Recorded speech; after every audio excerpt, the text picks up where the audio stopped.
not every kid is an academic learner. You know, every kid brings so much to the table. And in school, in an academic setting, the kids that get praised are the kids that are academically smart. You know, you reward the kids with an honor roll, or, you know, with in high school, it's the kids that get the high GPAs or whatever. And that's cool, but that wasn't me. I mean, it probably wasn't you from the way that you have shared. I can tell it's not you. It wasn't me. But when do we get celebrated? Because we have stuff to offer too. Absolutely. And I hate that. And I try so hard to find the other kids and celebrate them, because the honor roll kids are being celebrated by those traditional teachers always, right? Like, they're going to be celebrated. They're going to be okay in life. So who's celebrating the other kids? I am. Who else is?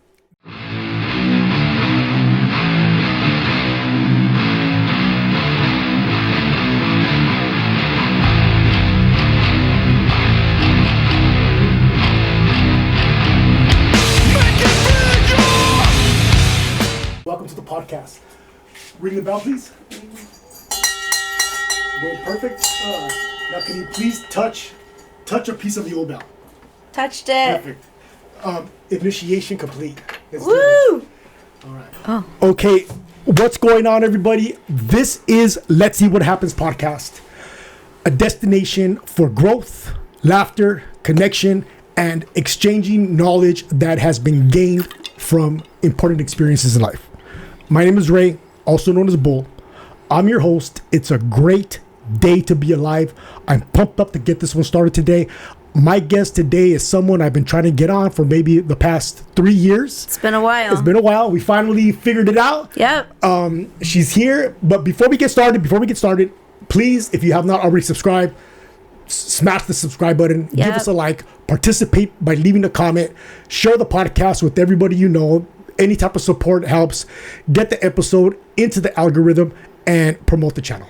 I want to thank everybody who has been showing up, backing me up. I big time appreciate you. This one is for you. Can you please share your first name and where you grew up? Yes, my name is Kelly. I grew up in San Gabriel. I also claim Alhambra because my best friend grew up there, and we were just back and forth roaming the streets. San Gabriel, Alhambra. That's all we did. Back and forth. I want to thank you for, Alhambra in the house. Alhambra, Woo! San Gabriel in the house. That's right. I want to thank you for carving time out of your day. Of course. Recording an episode. Yep. And sharing with me and the audience your attention and your energy. I big time appreciate you. Of course. Welcome to the podcast. Excited to be here finally. Can you please share any information that you feel is important for the listeners to get a better idea of who you are? Yes. So I am a teacher. I am a fun time. I agree. I bring the vibes. And I am a sister. I'm a good friend. I'm a Nina to many. I'm a aunt, and I'm always down to hang out and have a good time with everyone. That's pretty much it. I already told him I don't really like talking about myself. Let's just get into it. You don't like talking about yourself, but you do like talking. I love to talk. I love to talk about everything and anything. That's why I'm here. So let's get into it. So I'm so you're a teacher. I am. Right? So I want to get into that because I feel that anybody who is a teacher, anybody who's pursuing this job is don't. But it's how important are teachers? Like, I think teachers it's super important, right? Super important. It's not an easy job to do, and I think it's one of the most important and honorable jobs to do. Yeah, you know, I think it is, because you're shaping the future of the world. You are. You know, so how long have you been teaching? I've been teaching in the classroom for 11 years, but I've been working in the schools for 12. To me, that's been a long time. This is the longest career that I've held. And And I think that it is important work. And to do it, you need to do it with intent and you need to do it with purpose, because what you do in the classroom leaves a lasting impression on these kids. And it should be done with meaning, because what we do shapes these kids. And that is important. And I wish more people took that seriously.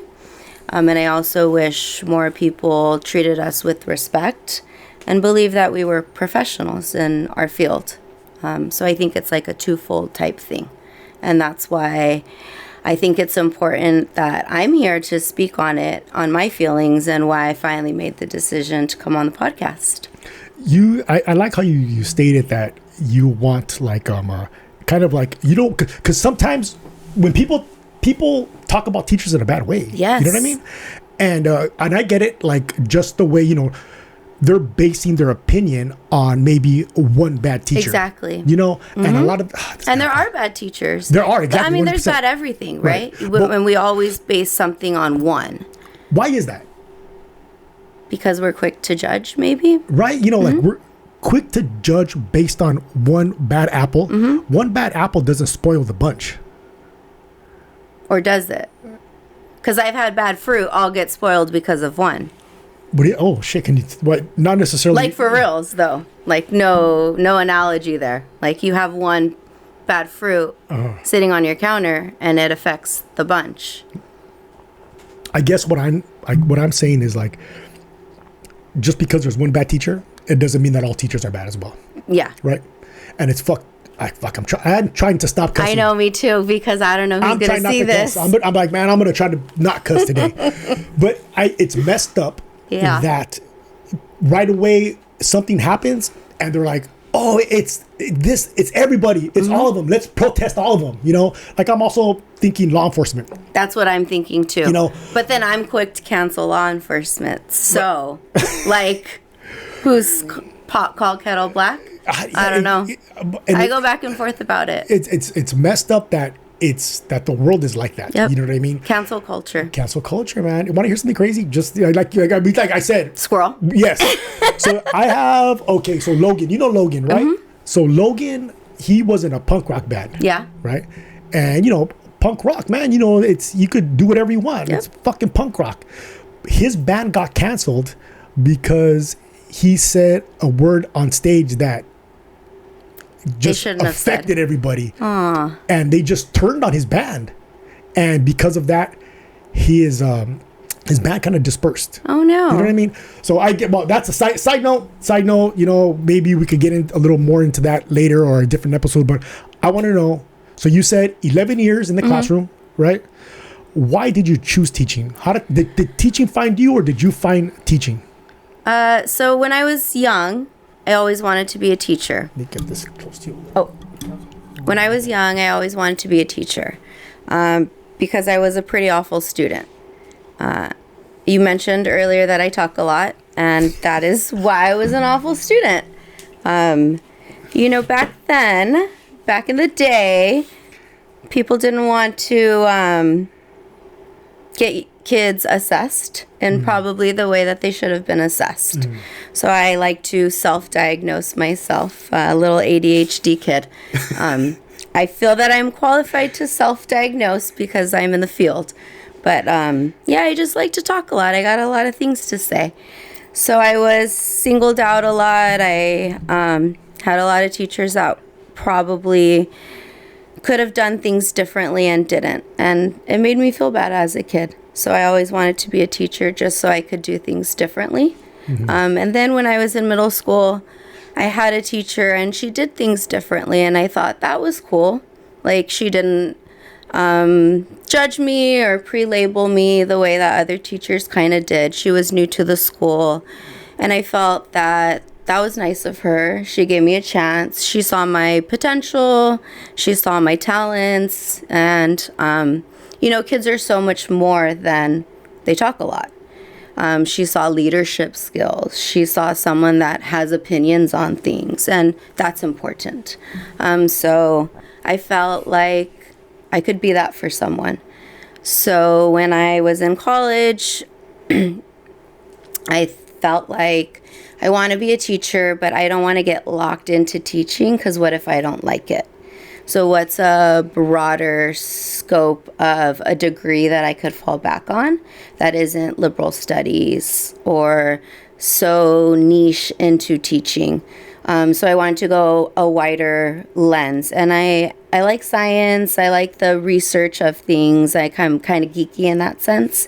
So I thought child and adolescent development was a good way to go because I wanted to know how kids grow and develop, why they do the things they do, the benchmarks that they should be hitting at certain ages, kids like temperament styles and all that stuff. So that's what I got into.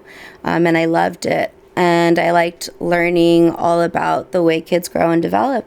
So that's what my undergrad degree is in. And then I decided to get a multi-subject teaching credential. So as soon as I graduated, I did that. And I was like all in, drinking the teaching Kool-Aid. And then I went to go do my student teaching. And the first school that I was placed in for student teaching was out in the city of Orange. And it was in this really, really, really wealthy area. And these kids were super entitled. And I just could not relate to these kids at all. And I was just blown away by the amount of wealth that these kids had. And I went to a pretty wealthy high school. And I just still couldn't relate. And I was like, whoa. It was on a different level? Yeah, it was weird. And I was like, Was it like just a foreign environment? Yeah. That's crazy. And I was like, I hope I don't get placed in a school like this. Like this isn't cool. So I did my 4 weeks of student teaching, and it was whatever. I didn't have fun. It was just not me. Yeah. And then the next semester, I had to do 6 weeks of student teaching, and I got placed in La Puente in this really, really underprivileged school. And I had never seen poverty like that. Was it night and day? Yes. Because of where you were at, and then you came over here. Yes. Okay. And then, I grew up in San Gabriel, Alhambra, and I mean, that's a pretty middle-class area. Mm. And I went to school in private school in a middle-class area. So it's just two extremes, and it wasn't anything that I grew up in. And I felt still I couldn't relate to these kids. Mm-hmm. And then I said, what kind of teacher am I going to be if I can't relate to these kids?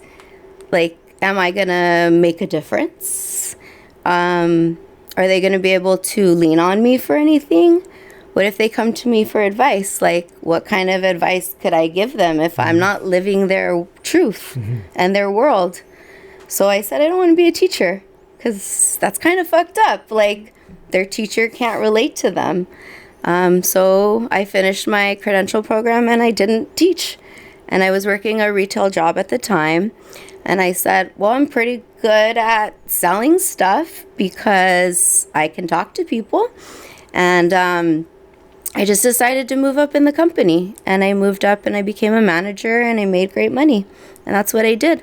And then I just missed my family because working retail sucks and the holidays. And I mean, because you're a part of the family, and the kids started coming, everyone started having kids, and our family got bigger for Thanksgiving and the holidays, and I missed being a part of that.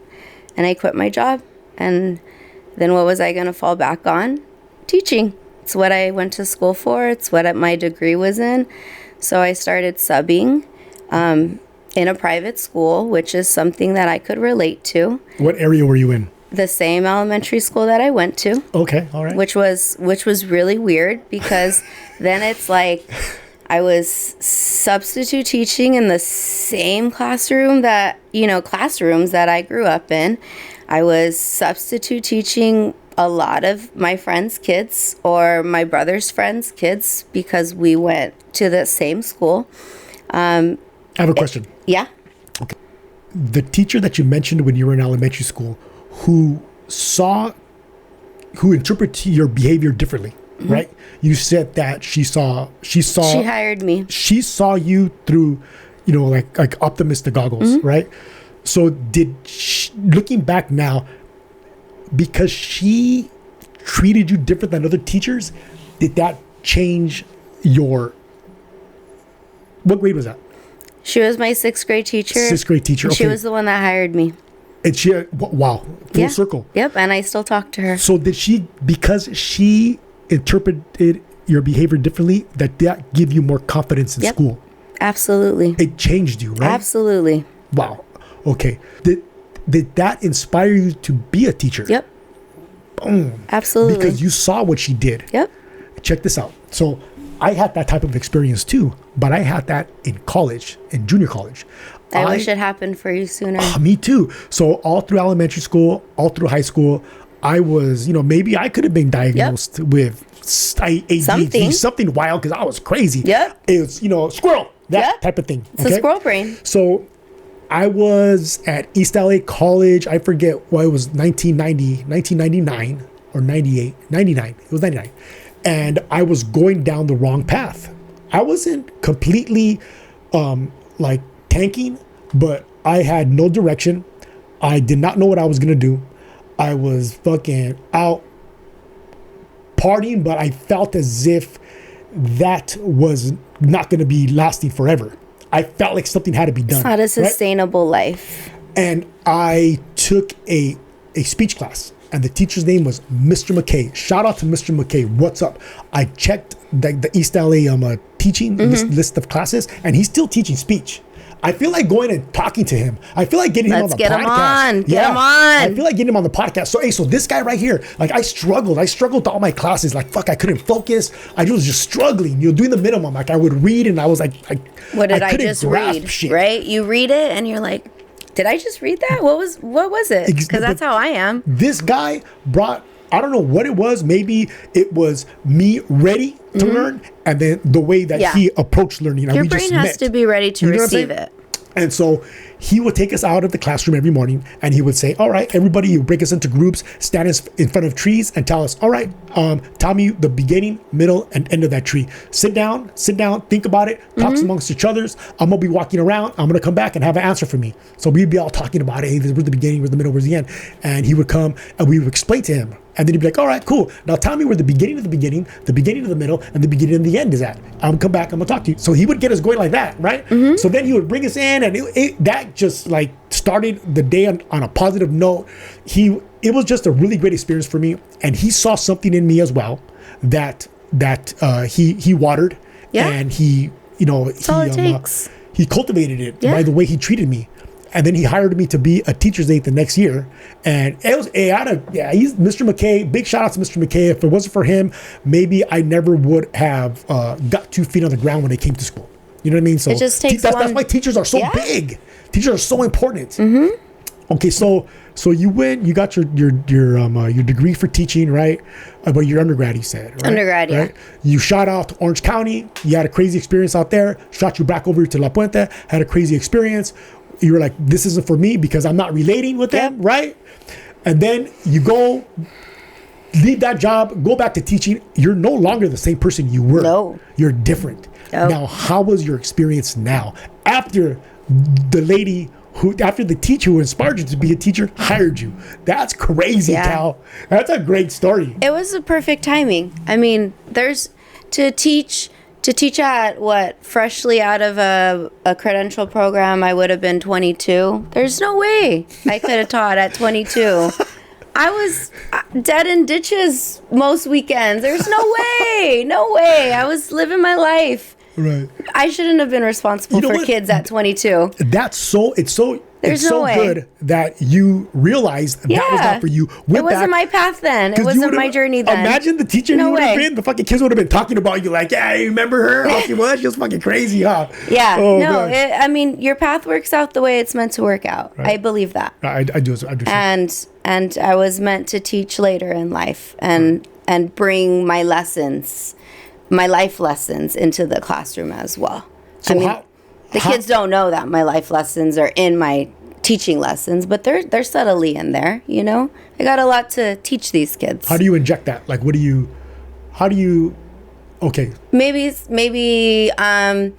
I'm very transparent with them. I teach them what the word transparent means, and then I'm transparent all day.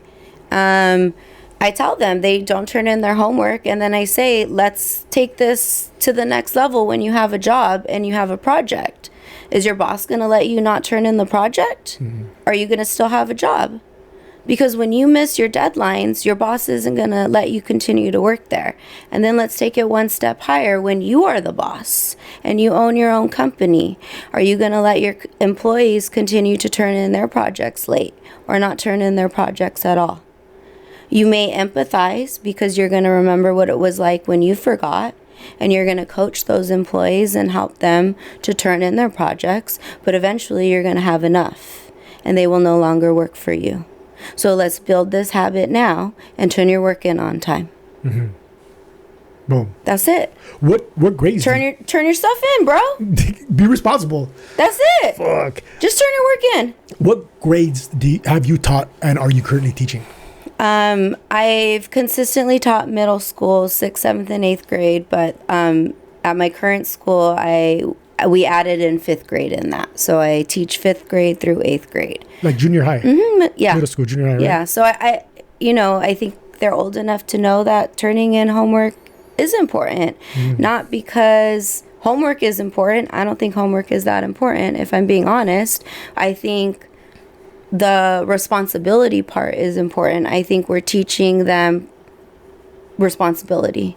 I think we're teaching them a skill.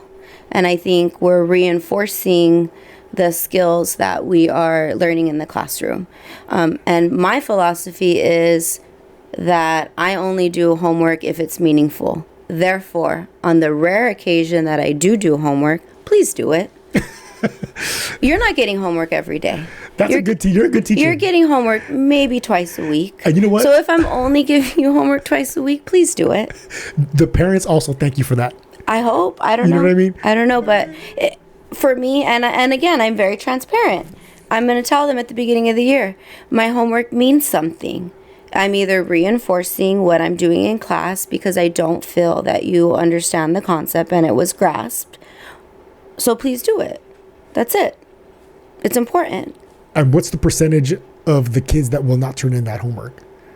My class size is pretty small, but I would say there's a solid how many few kids that don't. Do it? Oh man. And they're honest, and they come up to me and they say, "Look, no excuses. My bad. I'll get it to you by the end of the day." And here they are at recess. So what's the consequences? You lose recess and you got to do homework at recess? Mm-mm. No consequences. There's no consequences. For me, I say all I want is your honesty. All right. Do they, of course, they're not going to get credit for that homework, right? Nope. So that's a consequence. Yeah. Right? Because then you fall behind in points or whatever it is, right? Yeah, but you know what? I appreciate that they took that upon themselves to get it to me by the end of the day for no points. What if they're like, hey, I built that's something in them. Yeah. Right? I brought that out in them. That's in their heart. Right? Why? Because I read. Yeah, you're right though. You're right with that. Good on them. Good on them. They need the practice. Kidding you up and telling you, hey, I didn't do my homework because I just didn't do it. And then what's your response to that? I'm proud of you for being honest with me. Thanks, bro. And then I do one of these. Yeah, let's go, bro. You were honest. Stop gaming next time. Stop gaming it. Yeah. Stop gaming it. Oh my god. Let's call it what it is. Because homework is so hard to do. Like for me, I didn't want to do homework. I didn't either. I get it. I don't even remember doing homework. Same. I get it. Even in college, once I went to Cal State Long Beach, I started. I was more responsible. Same. And I did my homework. But like through Jake's, I went to Mount Sac, I went to ELAC, and through that time, I don't even know how I passed, Cal. Same. Skin of my teeth. I don't even know how I ended up. But I absolutely remember my dad being on my ass all the time. No. Yeah, me too. And then I got to school and was like, hey, give me your homework. How would you have been if you did not have your dad on your ass? I would have failed out of school. Wow. For sure. I mean, my parents paid a lot of money. Your Stu to put us into private schools so that someone was on us, right? And that's what I tell these kids. Like, your parents are paying a lot of money for me to do this, right? Right. It's a village. We're all a part of this. Yeah. That's what they're paying for. But these are, I mean, they're great kids, and it's getting done. I feel like at the end of the day, some kids are going to do homework and some kids just aren't. And that's the reality. And I don't really know if they're playing video games. I don't really know what their home life is like. I don't really know what is happening. I don't really know what the issue is. And I'm not going to be their reason why they are going to go home and be stressed out. That's just not going to fall on me. Because they probably, who knows what stresses they already have at home. And it's not going to be me. And not just them, but the parents as well. Because, you know, I have no idea. Everybody has wild shit they're going through in life. And I can't sleep at night if that falls on me. That's a great way to look at it. And it's not that serious. You didn't do your math homework, 20 problems. There are way bigger things going on. And I can't live with that. So you didn't do it and you came to me and you said, my bad, Miss Nunez, my bad. And I said, cool. I appreciate the honesty. You already know you're not getting the credit. Like, I don't even have to say that. Thanks for the honesty. You already know. And you choose to do it on your own at recess while you're hanging with your friends. My work here is done. That's a lot. That tells me that you care a lot about your students. I do. Right? I care deeply. And I tell them, you may not see it now. And they all think I'm so mean. And I'm like, but when you get older, you're going to know that that's tough love. It comes from a place of me wanting you to be successful and be the boss one day, or whatever your path is. You want to just be. I just want you to be good. What is the most important lesson that you can, if you want your kids walking out of your classroom learning one thing from you, what would you want that? What do you want that to be? You know, I tell them often, and like at the end of the lesson or in a unit or something where I'm stressing a lot of things, especially the 8th graders because they're about to go to high school. If you take anything away from me, take this one thing away. And then it really is like, be a good person. Love everyone. Have empathy. Because in elementary school, they're getting like foundational skills. The content, the standards, the academics that they're learning is all basic standard foundational skills. And they get it again in high school, harder, more in depth, right? And I'm teaching the foundations and their basic content knowledge, and I'm teaching them how to dig deeper and critical thinking skills and how to unpack things and how to write structured paragraphs and thesis statements and conclusion paragraphs, all this stuff. But like, who's teaching them how to be good people? Are their parents? I don't know. I hope so. Who's teaching them how to respect others? I hope other people are teaching them. But I have to be sure that someone's teaching them that also. It's a responsibility of being a human. Exactly. And so I am also teaching them that too. Because I can't guarantee that other people are teaching them that. And I don't know that I'm the best person to teach them that, but I know that I am teaching them. You're in a position to do it. Empathy. And again, I call it what it is. I am very honest with them all the time. That right there is called an empathetic response, and you just had it, and I'm so proud of you for having that. Or when they lack an empathetic response, I'll say, what you just lacked right now was not having an empathetic response. And how could we have done that better? What could we have done instead? Let's think about that. When you just made fun of them, you just lacked having empathy. How do you think that made them feel? How would you feel if they made fun of you in front of all these people? Can you empathize with them? That's apathy. What you just had, that was apathy right there. And you're making them become aware of their actions. Yeah. And how those actions have effect on other people. So I do bring a lot of what we call the social awareness into the class. And I try to do a lot of those kinds of little mini lessons with them. Because it's important for them to be good people and to have human dignity with each other. That's important. That's why I say that having a job as a teacher is one of the most important jobs to pursue. Because not only are you teaching the ABCs, the 1, 2, 3s, and history and everything, the regular curriculum, but you're also teaching about life. If you want to, a good teacher will. Yeah. Because that's not part of my job. It's really not. And some teachers are so contractual. Nope, I'm here at 7:30 and I'm out at 3:30, and don't talk to me if it's not those hours. I'm not responding to emails. I'm not getting paid for this. And that's fine. That's them. And I get that. And people say I shouldn't do that. And that's fine too. But if I go to work and I have fun, what difference does it make? Right. That's huge.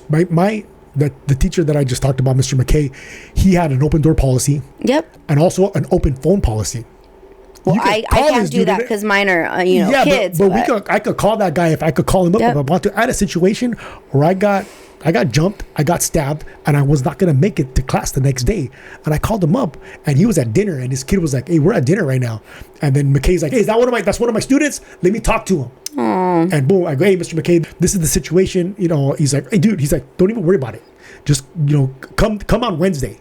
I was like, all right, hey, thank you. No problem. Boom. And so understanding, like you said, like, you never know what your student, you don't know what anybody is going through, not just your student, but like, you don't know what people are going through. So why put shit on top of shit and stress on top of stress? You have to be aware of other people. Yeah. And you know what I think that starts, I think self-awareness. It starts with being self-aware. Because if you're self-aware, then you're aware that other people are going through what you're going through as well. Everybody's human. Yeah. I was in grad school and I don't know if you remember when Leo passed away, my grandpa, 3 months prior or 3 months after, but it was within a 3-month mark, my other grandpa passed. And then within like another 3-month mark, a family friend passed. I consider her my aunt. And then within like another 3-month mark, Uncle Al passed. And that was all within, I was in grad school. And so it was like every semester I had someone in my family pass. And one of my teachers was like, I don't know, that's a lot of people that passed, right? And I was like, that is the most insensitive thing to tell someone. Say it again. What did she say? She said, I don't know, that's a lot of people that passed. Like, was she trying to say you were making it up? Yeah. And I was like, what? And she said 2 grandparents. I said, I have 2 parents. Yeah, I'm lucky to have my 2 grandparents. How blessed was I? Yeah. Not anymore. They're both dead. Excuse you? And then in that same year, my principal told me, oh, just to let you know, you're out of bereavement. And I said, how you know what the hell? And I said, noted. I'll make sure, I'll let the next person that dies know not to, because I'm out of bereavement. Like, I don't have sick time or PTO. Like, yeah. I'll just miss the funeral. How do you tell someone that? That's so fucking stupid. Like how do you tell somebody that? Yeah. What? You know what? Then, So I just couldn't be that person. I wouldn't be able to tell somebody something like that. I don't care. And I wouldn't even bring that to someone's attention. Exactly. Like, oh, hey, you're almost out of bereavement time. Just letting you know. So, FYI. Yeah. Don't die. It just couldn't be me. So you don't have your homework. Cool. It's just it couldn't be me. I'm not that. I'm a rule follower. I'm a very black and white person. My brain doesn't see a lot of gray, but I can't follow those kinds of rules when it's like heartless. It just doesn't mean anything to me. So rules. So are you able, well, we covered this, but I would like to get into this. Are you able to teach outside of the curriculum? You are, right? So to a point, I can. We're in California, so obviously I have to follow California state standards. I do not teach in a public school, so I don't have to in a lot of public schools, they are very structured in a way that there are pacing guides, and you must align with the pacing guide at all times. What's a pacing guide?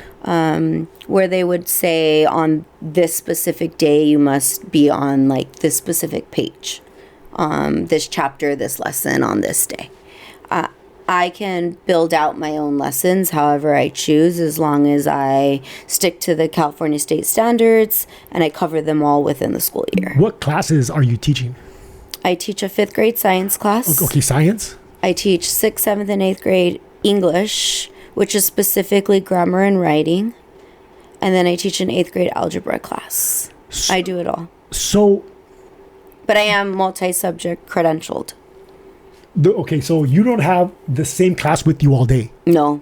So you are. It's like high school to where you're in the classroom. Yeah, in middle school we all switch around. Oh, I didn't know that. I didn't know that. Well, maybe because when I didn't experience that until I was in high school. Yeah, so we start them a little bit younger so that we can prepare them for high school, which is really great because on our middle school team we all teach very differently. We have a very traditional teacher, which is more old school note-taking style and direct instruction. And then we have another teacher, and he's very project-based style, more Socratic seminars type teaching. And then I'm all over the place and flexible seating, and you want to roll around on the floor while I'm teaching, cool, you do you. And you want to hop around while I'm teaching, hop away. And I'm just letting the kids vibe around as long as they're retaining information, and we're all different. And that's great because in high school they're all going to be different, and in college they're all going to be different. So we're kind of exposing them to that early on. And the kids struggle with it in 5th and 6th grade because they're not used to that, but by the time they're in 8th grade, they're used to it, and it makes transitioning to high school a lot easier. Do you okay? You don't want to walk into my classroom sometimes because your teaching literally style, kids are like on the floor. So your teaching style, right? Have you tried other teaching styles out that did not work, and this one right now is where you have experienced the most success, and so that's why you're going with it? Because if you're letting them, like you said, it's not like a free for all. It's not a free for all. Of course there is structure. Obviously, yes. You have learned that this is the best way to get your lesson across to your students. I think. Because I would now consider myself a veteran teacher, I have a lot of classroom management. There is a lot of structure in place. And I think in my first couple years of teaching, this could never have worked. Because you wouldn't have had control. Because I wouldn't have had control. Because you know that you have control. I absolutely know that I have control. That's why you're able to teach the way you teach, because you could bring it back. Yep, at any moment. And I have trust in my students. And I wouldn't allow it if I wouldn't have trust in them. And it's not something, though, like now we're in March, right? So I am in August. How do we get in March so fast? Right? That's fucking wild. But in August, it's a very different classroom now in March, right? There are classroom norms that have been established. So you walk in now in March and everything is like clockwork. I don't really have to do much now. It's a well-oiled machine. I could, in January, I was pretty sick. I had the flu, I had bronchitis. I was out of the classroom for a whole week.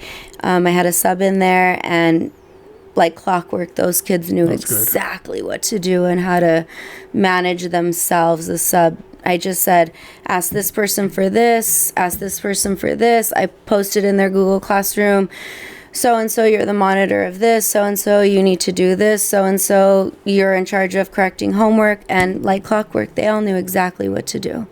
So, I mean, it's a tight ship, but it's loose.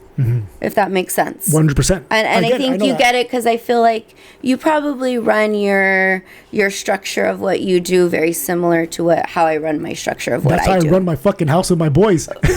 You know what I'm saying? And I feel like your boys listen to me whenever, in the moments that I have them, because 100%. we're very similar in our style. Yeah. They know when I'm serious. They know when I'm not. They respect me. They know my tone. They know what they can get away with me, because we're, I think, very similar in how we do it. I agree. over the summer, I was here for a party, and Rudy did something, and then Mia tried to tell me, oh, he's allowed to. And then I looked at Rudy, and Rudy's like, no, I'm just kidding. I'm just kidding. No, I'm just kidding. So he tried to lie to Mia? Yeah, Mia was like trying to lie, when Rudy was like, oh, yeah. Oh, okay. And then I looked at Rudy, like I gave him a side eye, and he's like, oh, just kidding, Auntie. Just kidding, Auntie Kelly. Like, he knows he can't fuck with me. Yeah. And then I was like, that's right, Rudy. And he was like, just kidding, sorry. Like, your boys know. Oh, hell yeah, they know. They know. And I am so grateful that they have that type of relationship with you. Yeah. I'm so grateful that my boys have you in their life. Yeah. 100%. And most of my friends tell me the same thing. Like, I'm down to have fun and have a good time all the time. But there's, levels, and there's trust. Mm-hmm. And once that, I think it's the same in the classroom. I tell the kids, I don't show up to work to have a bad time. I show up to work to have fun. Mm-hmm. I want to have fun. And learning is fun. School is fun.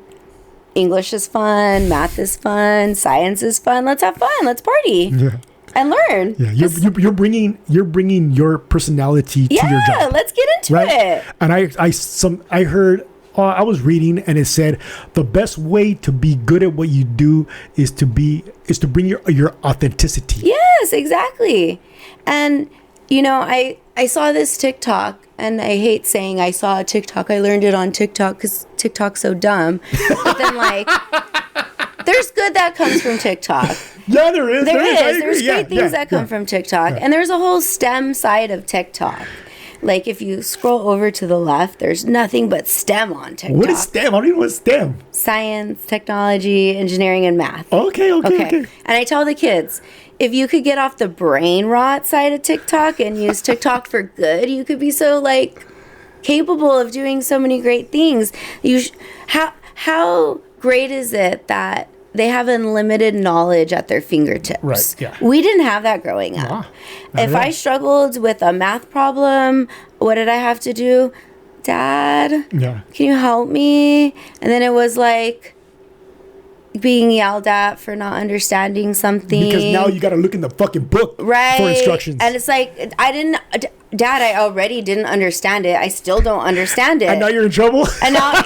Or I have to go, Michael, can you help me? And he's like, no, I'm doing my own homework. And he's explaining it because he's smart and I'm not. I still don't get it.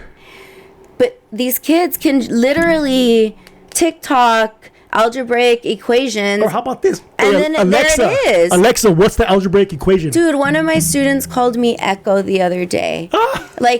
He was, instead of Miss Nunez, it was Echo. And are you talking to me? Sometimes they call me other teachers' names. I've been called Mom before. I've been called Thea before. But this was Echo. And I'm like, are you talking to me? And he's like, yeah. I said, what's an Echo? He goes, oh, I don't have an Alexa. Mine's called Echo. I said, are you asking me to do something? And he goes, yeah, change the music. Because when they work, I have music on. And I'm like, no, this is my music. It was I'm the DJ. It was the Ibiza Lounge mix you like. I like that. I like that too. I always play it in class. Anyways. I have a question. Wait. I forgot what we were saying anyways. So you have all of this experience. You have all this experience in teaching. You... good, bad, right? You've grown from it. Mm-hmm. You've learned from it. If you could change, what would you change about I guess the curriculum or? Oh, curriculum. Oh yeah, that's what would you change about it? What would you add? What would you take out? Mm-hmm. Just based on what you feel is important for the students to become good humans and to be not just and not just fuck. Because I had this conversation with the homeboy Cobra yesterday. What's up? Shout out to Cobra. Shout out to Bang Time Podcast. What's up? And he wanted me to ask you if you're able to teach out of your curriculum, but also what would you add? what would you take out? Why do you think, like he was like, how come schools don't teach you how to balance a checkbook? Why do schools Well, we don't not, even need that anymore. yeah, exactly. But stuff like that, like finances, like teach you how to manage your finances, teach you what how to buy a house or whatever. Because then I was like, well, this is stuff that you could be taught at home, but also you could also be taught math at home. You could be taught spelling at home. We could be taught anything at home. So how come? Why do you think schools don't teach that? But that's kind of an example of what I want to hear from you. Like, what would you change by adding or taking out of what is the mandatory teaching? Got it. Okay. Because yeah. So I think that's more important at a high school level. Okay. Than at a elementary school level. What would be or a middle school level? What would be important at the middle school level? At a middle school level, I think what would be important would be more of like a life skills class. These kids don't really know how to just do like basic things, and that's, I blame COVID on that, because my 8th graders, my middle schoolers were, the 5th graders were in kinder. Okay. The 6th graders were in 1st grade. 7th graders were in 2nd. 8th graders were in 3rd. And what are you learning in those grades? How to cut, how to color in the lines, how to glue correctly. I mean, these kids can't write. These kids can't color. It's awful. And it's because they weren't in school for that. They were at home. Mm-hmm. But what were their parents doing? Working. So who were the kids with? Themselves, playing video games on the iPads. So what generation would you call that? These kids right now are the Gen Alpha. So Gen Alpha missed out on all these like basic skills, unless they had parents that were good at that stuff or that recognized these are important skills that kids need in their development. And this is where I feel that I am like knowledgeable on this, because this is what I studied. I absolutely know where kids should be developmentally, and where their benchmark should be. And these kids are, I would say, delayed in just hitting these basic benchmarks. Now, I would say maybe 6 to 8 months, in my opinion. But maybe a year and a half ago, I would say about a year and a half delayed in their learning, in their social skills. Coming out of COVID, these kids had the low self-confidence. We no longer had to mask, and these kids were in masks for up until maybe 2023. They just would not take masks off. They didn't want their faces seen. I mean, we had kids in our own family that didn't want to take masks off. They were so self-conscious. Really took a toll on mental health. The anxiety took a huge increase. Social skills. I was having to teach kids how to make small talk, practicing small talk skills.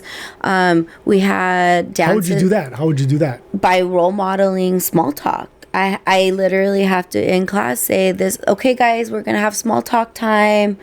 Weekend update. What's everyone doing this weekend? What's one fun thing we all did this weekend? Let's go around the room and say something interesting about ourselves, so that when they're in social settings, and I'm a talker, so it's easy for me, and I'm sure they go home and tell their parents, oh, we did nothing in class today but chit chat. Yappity yap, my D1 talkers. But that is a life skill. It's a life skill. And I would love to hear what these kids go home and tell their parents. Miss Nunez does nothing in class but talk to us. And I would love for me to have a chance to defend myself, because I am absolutely teaching these kids life skills. This is how we make small talk. This is how you go into a social setting. When we go to dances, this is how we interact with each other. Also, everyone needs to take showers daily, wear deodorant. That's important. Brush your teeth every day. Guys, there's a dance tonight. Put some Axe on. If you go up to a girl and you ask for her number and she says no, that's one no is all it takes. Goodbye. That's it. Leave her alone. Last year there was a dance and this guy got a number, and let me tell you, he must have texted this girl like 15 times and she never responded.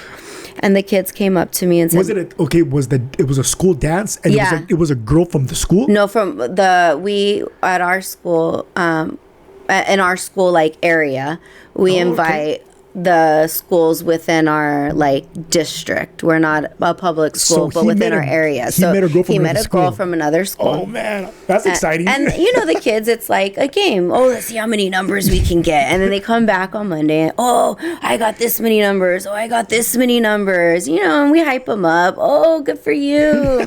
Oh, proud of you. Oh, I was so-and-so's wingman. You know, and this is how you be a good wingman. You go up and, you know, I help them out. I was a kid. I understand the anxieties. I'm sure you do too. Oh, yeah. And so the kids came and said, oh, so-and-so got a number. He's been texting and she's not responding. We keep telling him, just let it go. And I think maybe you need to tell him that he should let it go. Yeah. So, you know, I'm like, okay, let me get a guy teacher also. Maybe it's uncomfortable for me to have this conversation with him. So we sit him down, and he's not in trouble. We're just letting him know he's a 7. He's young. Hey, my friend. Sometimes in life, girls just give you their number because they don't want to say no, and that's kind of weird. So they don't respond. Like, no response is a response, and that's your no. Nah. Oh man, That just means they want me to keep texting. she's playing a game with me. Yeah. She's playing. This is what she wants. She wants me to keep. Wow, that's a crazy interpretation. And I'm like, no, that's not what that means. Not at all. And he's like, yeah. Because if she didn't like me, she wouldn't have given me the number. And I'm like, my friend, peace and love. I'm not trying to be mean. With all the love I have in my heart, that means she's not interested. Please stop texting this poor girl. Just let it go. You're going to turn into the where's my hug guy at? Like, you know those guys? They're kind of creepy. Yeah, like, oh, where's my hug? Don't be that guy. Yeah. Don't go into high school and be that guy, please. Please. Don't do that. I try to teach my boys. I already started talking to them about it's this type of important. stuff. You know what I mean? Like, because I want them to. They're gonna be a reflection of me. Yep. You know, like I always tell, like Jameson, like all my guys, I tell them, hey, open the door. You open the door for people, right? Women and children first. You see somebody pushing a stroller, you open the door. You see that dude over there? See all the bags he has in his hands? Let's open the door for him. Let's help him out. But it doesn't even have to be like open for a woman, because you just said, Everybody. see that dude with the bags. Just in general, Exactly. you see a person carrying things, you help them. 100%. So I teach my boys this, and I do it. That's just Good how for I am. you. I open the door. I've been stuck in doors where I'm just holding the doors for everybody. Hey, what's up? Hey, I got you. No problem. You're walking around, right? Because that's how I am. That's just me. My dad told me that a couple of weeks back, Jameson held the door for somebody. He opened the door for somebody. love that. And I was like, yes. Because I want to accomplish. And we celebrate that. Hell yeah. I want to accomplish. I want my boys to hear my voice in their head when I'm gone. It's whose voice in your head do you hear? That's important. Yeah. I always tell the kids that. I know you hear me now, and it's annoying, and you're like, yeah, whatever, Miss Nunez. But I hope one day you hear my voice in your head when it counts. Especially, I tell them that when I teach them about when you're in high school, you're going to go out one day, and there's going to be drinking. And maybe you get in a car with someone and they've been drinking. I know that's going to happen one day. Absolutely. I hope you hear me in your head then, and you don't get in the car. Yeah. That's when I want you to hear me. When it's important, I hope that's when you hear me. Do you hear your dad? Absolutely. Always. How many times? Always. Just a random fucking number. Oh wait, no, not even. When was the last time you were faced with some shit and you're like, I already know what to do because this is something that was taught to me by my mother and father, by my parents. You know what I mean? Like I'm on a Last night. I was gonna say it's me. Last night. Me still on a daily basis. Always. I fucking hear my dad's voice. I hear my mom's voice. You know just what? lessons that they told me. Lately in my old age, it's not even that I hear them like preventing me from things. It's that I hear me saying things that they told me. And I'm like, fuck. You're repeating it. You're repeating it to somebody else, to your class. Yeah. And I'm like, oh, I need to call them and just be like. I get it now. No, there's so many times where I'm like, damn, I get it. Yeah. When I was taking care of Audrey and when she was living with me, and there were times when I'd call my parents and I'm like, I'm so sorry. I am so sorry. That sucks.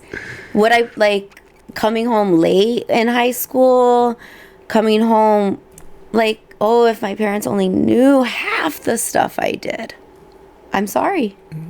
Yeah, I was talking to my boy Mondo about this last night, about how, because he has a little boy, he has a little girl, and how when we're adults, when I know that when I'm an adult, well, I mean, we are adults, but sometimes I forget. Guys, when my kids, when my kids are in high school and they have an not even out of high school, when they get old enough to go out on the weekends. Hopefully they do. I hopefully that is still part of the teenage culture. Yeah, it's going away. Do you know what I'm saying? Yeah. I hope that's still a part of the teenage culture when my boys are that age to where you're going out with your friends on the weekend and you're out there just, having adventures. Because that's important. That's important part of life to grow. It is. How worried am I going to fucking be so worried, knowing the possibilities because of what I fucking did and all of you out there that did that shit with me? So worried. We had no business doing the things we were doing at the ages we were at. I had no business. But then again, I know you're older than me, but I think about this as well. Our parents, my mother and father were my age once. Yeah. They also had an idea of what I was out there doing. Yeah. So I guess if they did it, I don't know. I think my mom, Darla's mom, I think our moms were pretty lame, but my dad probably lived. I know mine did. I know they did. And so I it's also like kind of a growing experience as you as a parent as well. You know what I mean? Like you, just because you're a certain age doesn't mean you stop learning, you stop growing. Yeah. You know what I mean? Like that's something that makes me feel good about the rest of my life, is that I'm going to continue to have new experiences. I'm going to continue to learn. I'm going to continue to grow, and I'm going to be able to give that to my kids, teach my kids. Yeah. So if you were able to change anything, it would be incorporating life skills. Or even just a way for them to just like ask their questions about things that aren't academic. Things that are not academic. These kids are so curious about everything. They're sponges. They soak it all up, and they're so curious about everything. And the way that their brains work is they want to know why. Why? You tell them to me, well, why? You tell them, but why? And not every kid is an academic learner. Every kid brings so much to the table. And in school, in an academic setting, the kids that get praised are the kids that are academically smart. You reward the kids with an honor roll, or with in high school, it's the kids that get the high GPAs or whatever, and that's cool. But that wasn't me. It probably wasn't you, from the way that you have shared. I can tell. It's not you. It wasn't me. But when do we get celebrated? Because we have stuff to offer too. Absolutely. And I hate that. And I try so hard to find the other kids and celebrate them, because the honor roll kids are being celebrated by those traditional teachers always, right? Like, they're going to be celebrated. They're going to be okay in life. So who's celebrating the other kids? I am. who else is? Mandatory to do that because you don't want that kid to feel they're any less for not doing something that they're just not fucking good at. Right. You know what I mean? Like I said earlier, and that's okay. You can't grade an elephant on a test that's been made for a monkey. And that's okay. So I'm going to find something and I'm going to celebrate them for it.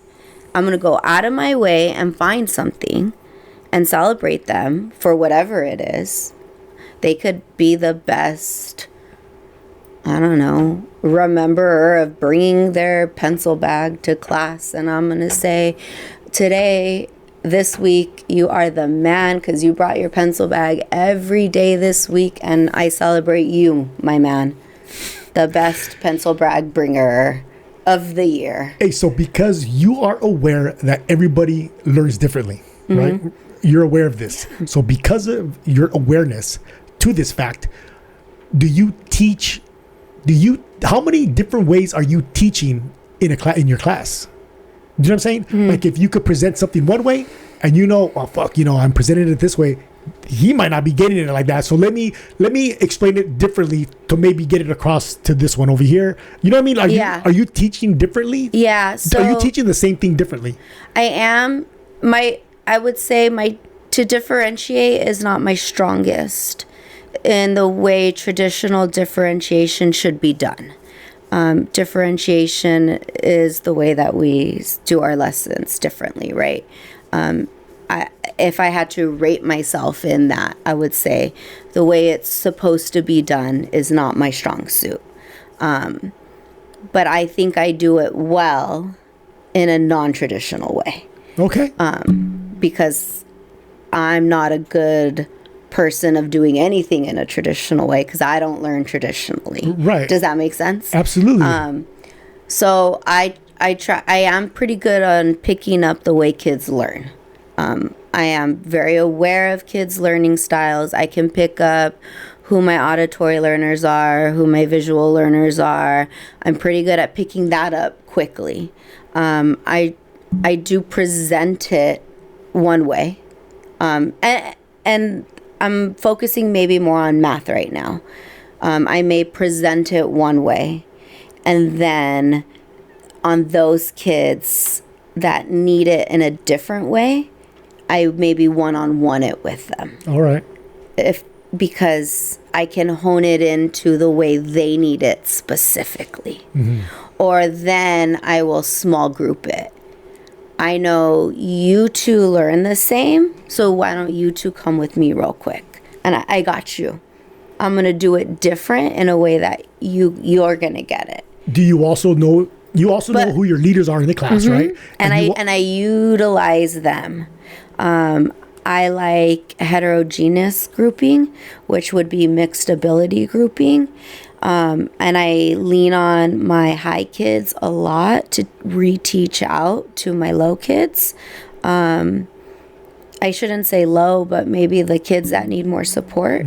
And that's hard to do in a safe way where kids aren't singled out, in a way that you have to build trust in that classroom of saying, hey, I can't help you right now because I'm helping someone else, but here's my backup. And he's not going to make fun of you because you need help. He's going to be me and he's got you. You got to trust that he's not going to make fun of you. And it's a safe space to do this in.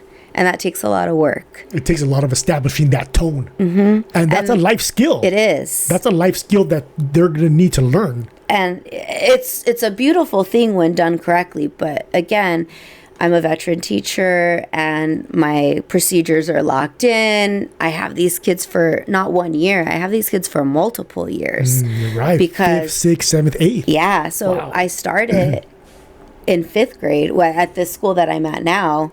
Because 5th grade's in our rotation, I started in 5th grade and we were and our class size is small. So we're building trust in a safe community and it's okay for them to help each other in a safe way. You're building community, you're building trust. the helpers, my helpers, are building leadership skills. They're also mastering standards because they're reteaching. And you know you've mastered something when you're able to retell it, right? I mean, that's just like in any performance plan. In any, like, I remember being in retail, and when we would give our yearly performance evaluations, and I would, give my end of the year reviews on people, I would know they've mastered something when they can reteach it out to someone. How is that not the same in the classroom? I've known you mastered a standard when you can retell it and reteach it. I can call a kid up to the classroom and do a math problem on the board and verbalize it, and I know you've mastered that standard. So reteach it to this kid at a level that he understands. And hey, here's your best friend teaching it to you. Maybe you'll listen to him because you're not listening to me. Why not partner two best friends together? Hey. Do other teachers do these small groups as well? I don't know. Okay. I don't know. I encourage it. It's hard though. I've researched it. I've researched this grouping style. I've done like a case study on it before when I was in grad school as a project. I know it works for me. I know I can do it faithfully in a safe environment. I like it, something I prefer to do. But that's how the flow of my classroom works, I like partner work. I'm very purposeful in where I sit the kids. I tell them, when I got my teaching credential, I got all these magic powers, and it enabled me to hear better and see everything, and it gave me seating powers where I know the special places to sit you, but really I'm sitting them based upon abilities, so that I know when we do turn and talk to your partner before maybe it's we're analyzing poetry, let's just say. Turn and talk to your partner about this question before we bring it out to the group, so that the higher kid talks to the lower kid and they discuss their question first, so then the other kid feels more confident to say their question out loud because they practice talking with each other first. Does that make sense? Absolutely. So then they're like, I practiced the conversation first, and my partner said, I liked that response. And then now they're confident to raise their hand in class. But maybe prior, I tell the other kid, I need you to really hype them up because I'm going to call on them. So be their hype man and say, that was a great answer. But then, help them, pull it out of them. And they have that conversation prior. Are you able to mix classes? No. Mm-mm. I've seen some schools do that, but we don't. But what do you do? Have you caught kids cheating? Yeah. When you said you said you sit them next to each other, on tests. I don't know. I just thought about tests we separate out, but you know what? One of my kids that one of my no homework kids, one of the years, got caught cheating on a day that I wasn't there. Oh shit. And then when the cat's away, the mice will play. Yeah. And then the principal straight up that year said, would you have done that if Miss Nunez was here? And he was like, nah, I'd be too scared. What are the consequences for cheating? 0. Do you make a scene? Like, whoa, hey, I see what you're doing. Bring your paper up here. 0. I don't think I would. Okay. I think that would. I mean, I'm to shaming to a point because I think shaming is important to a point, but I'm not for like humiliation. Okay. I think there's a difference between humiliation and shaming. Right. I think shaming builds a little bit of character and like really hits, don't do it again. But then I think humiliation is anxiety and like mental health. Go home and do some crazy shit because I got fucking humiliated in class. Yeah, and I'm not going to be the reason why. And then you never know. I'm not going to be that reason, right? You never know how it's going to affect that kid too. Yeah. You know what I mean? Like, so I think it's like a big. very fine line between like shame is important, but humiliation is not. So like I may shame you on a low stakes homework assignment. Like, bro, what were you doing? Gaming? Like credit, no credit. It's not that important. and then be like, but it's fine, everybody. It's not even worth anything. It's okay. You're still my favorite, though. Mm-hmm. Like, I still love you. It's okay. It was low stakes. It's a safe space. But I don't think I would do that on something as important as cheating. Just because you did some dumb shit, right? It's a big thing. It's a big thing. Yeah. But just because you do some dumb shit doesn't mean I don't like you. Exactly. And I try to do that with my boys. Like my boys, if they're doing something they shouldn't be doing, of course I get on them. I get pissed off at them, but I also let them know, hey, that doesn't change that. I still love you. I love you. And if I am gonna like call them out on something, I'll always be like, peace and love, with all the love I have in my heart for you. That was a really bad choice, my dude. Yeah. Love, though. Peace and love. And if you didn't care, you wouldn't be saying shit about it. But we do not do no. That's not okay. But again, I don't think all this stuff that I do, I would not fly in a public school. I would really have to like just change everything. Why would it not fly? What's the? Let me see what we got going on. What's the big? Well, you know what? Let's take a little break. To be honest, I've never taught in a public school. I don't know what the dynamics like. I just feel like it wouldn't fly. But there is a difference. There is a difference. Would you be able to? I would never go to a public school. And I know that you said that. Okay. I don't know. Is the difference that you wouldn't be able to do this? And you would get in trouble for the way that you teach? I think I would. No shit. I think, one, I would have to be very more structured in the curriculum, I assume. I wouldn't be able to supplement in all that I supplement in. I create a lot of my own units. I create a lot of my own projects. I wouldn't be able to do that. I like to create my lessons. I like to create all my stuff. I am still very much standards based, but I just like to create my own stuff. So they say, hey, teach the kids this. We don't care how you do it. Mm-hmm. Just make sure that everybody learns what we want them to teach. So I can, make it relevant and current to whatever I want. And that's good for the teacher, because then you're not, you're able to use your imagination. And some teachers don't like that. I love it because I get to be creative. Right. It's my creative outlet. All right. Hey, let's take a break. Yeah. Okay. But I want to hear about what was it that interested you in the behavioral development of the kids? Because to be interested in something like that, enough to pursue your. It's a good question. You know what I'm saying? What you have to be pretty interested in it. I want to talk about that. Cheers. Cheers. All right. We're back from a break. And we're going to get right back into this. And I want to talk about what slipped your mind earlier about the TikTok video. You were gonna make a point based on a TikTok video that you saw. Can you please cover that, please? Because I think it's important. So I saw this TikTok video, and this guy was saying that it's important to lie to kids. But then that sounds weird. So let me break it down to you.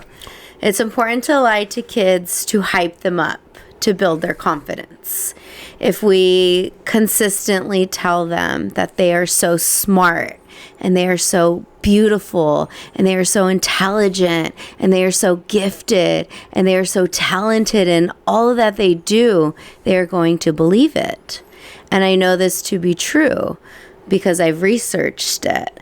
I've studied this. When I was in a master's program, I wrote my thesis on how to overcome math anxiety. And a lot of my research was based upon your confidence in math. And math anxiety stems from low confidence in math. And part of my study was if I could increase their confidence in math, would their anxiety decrease? And it does. I lie to kids all day long. I lie to them because I tell them they are smart. And they are. Every kid is smart. How could they not be?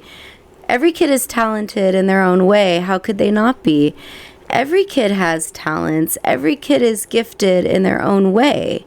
If we just hype these kids up, if we are their biggest cheerleader, if we are their biggest advocate, how could they not believe it for themselves? It's like you are giving them affirmations all day long. You're letting them have it. Boom, boom, and all day from 7:30 to 3:30, all day long. If we lie to these kids in a positive way, right? And it's not lying. It's not. I'm just saying that because that's what the TikTok video said, right? But That's like his rage bait. That's what got you into the TikTok, right? By saying lie to these kids. But how would you word it? When we reaffirm them, when we lead them to believe that they are talented, because kids have low self-confidence. Or they're overly confident because they're projecting from an insecure place sometimes. But when we lead them to believe that they are good and talented and all these things, their confidence rises. And when they are confident, they are capable. And all that I try to do is help them see their confidence. Have self-confidence to believe that they can do great things. And to not meet them where they are, or to bring my lessons maybe down. If I believe they can reach higher, they will reach higher. I'm not going to meet them where they are. I'm going to give them material up here, and they're going to hit it because I believe they can. And they will one day. Eventually, they will hit it. We just got to hype them up. We have to believe that they can do it. And that's important. I absolutely believe that. Like I said earlier, it helps with adults as well. Yeah. You tell yourself something enough, whether it be positive or negative, you're going to believe it. Mm-hmm. You're going to start acting the way that you think about yourself. Yep. And that goes into growth mindset.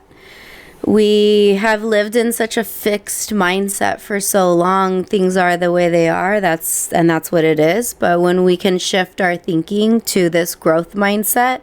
What is growth mindset?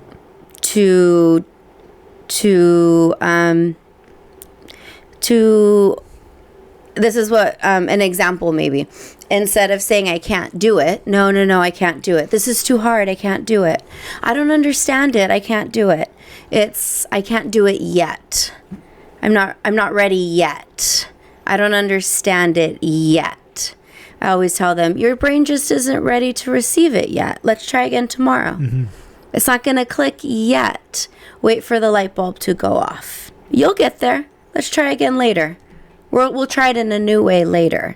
When we shift our thinking, or we try to find a positive in our outcome, I'm so sorry that happened. That's really sucky. But can we try and find a benefit? I know that was really crappy. I'm so sorry. But what was a positive from that?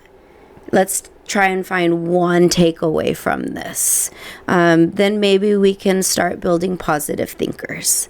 And then we all have moments of slip up. I do too. And then now the kids call me out on it. And they'll do it sarcastically. Oh, Miss Nunez, shift your mindset. But then it's still helpful for me. Mm-hmm. And then I really try to model what I preach in the classroom. So in their sarcastic tone, then I may say, oh, you're right. Bad Miss Nunez, my bad. Even I have mess up too. Thank you for calling me out on it. Let's shift our thinking, because I'm learning and growing just like you're learning and growing. And I'm a lifelong learner too. Like, there's always room to grow, and there's always room to learn. And I think you are a lifelong learner too. You inspire me to always want to continue to learn and grow, because you do that and you model that for your boys. Mm-hmm. And I think it's important that kids see adults owning that. I tell the kids, I don't know everything. I don't think I'm the smartest person, and I struggled in school. It's important for me to show you and to tell you that, because I figured it out. And if I could have figured it out younger, it would have been so much easier. So maybe I'm just really pushing you to figure it out younger too. And letting you know that it is possible to figure it out younger. Mm-hmm. And I like that, like me, I try to teach my boys to view the world with optimistic lenses. And that's what you're doing. Mm-hmm.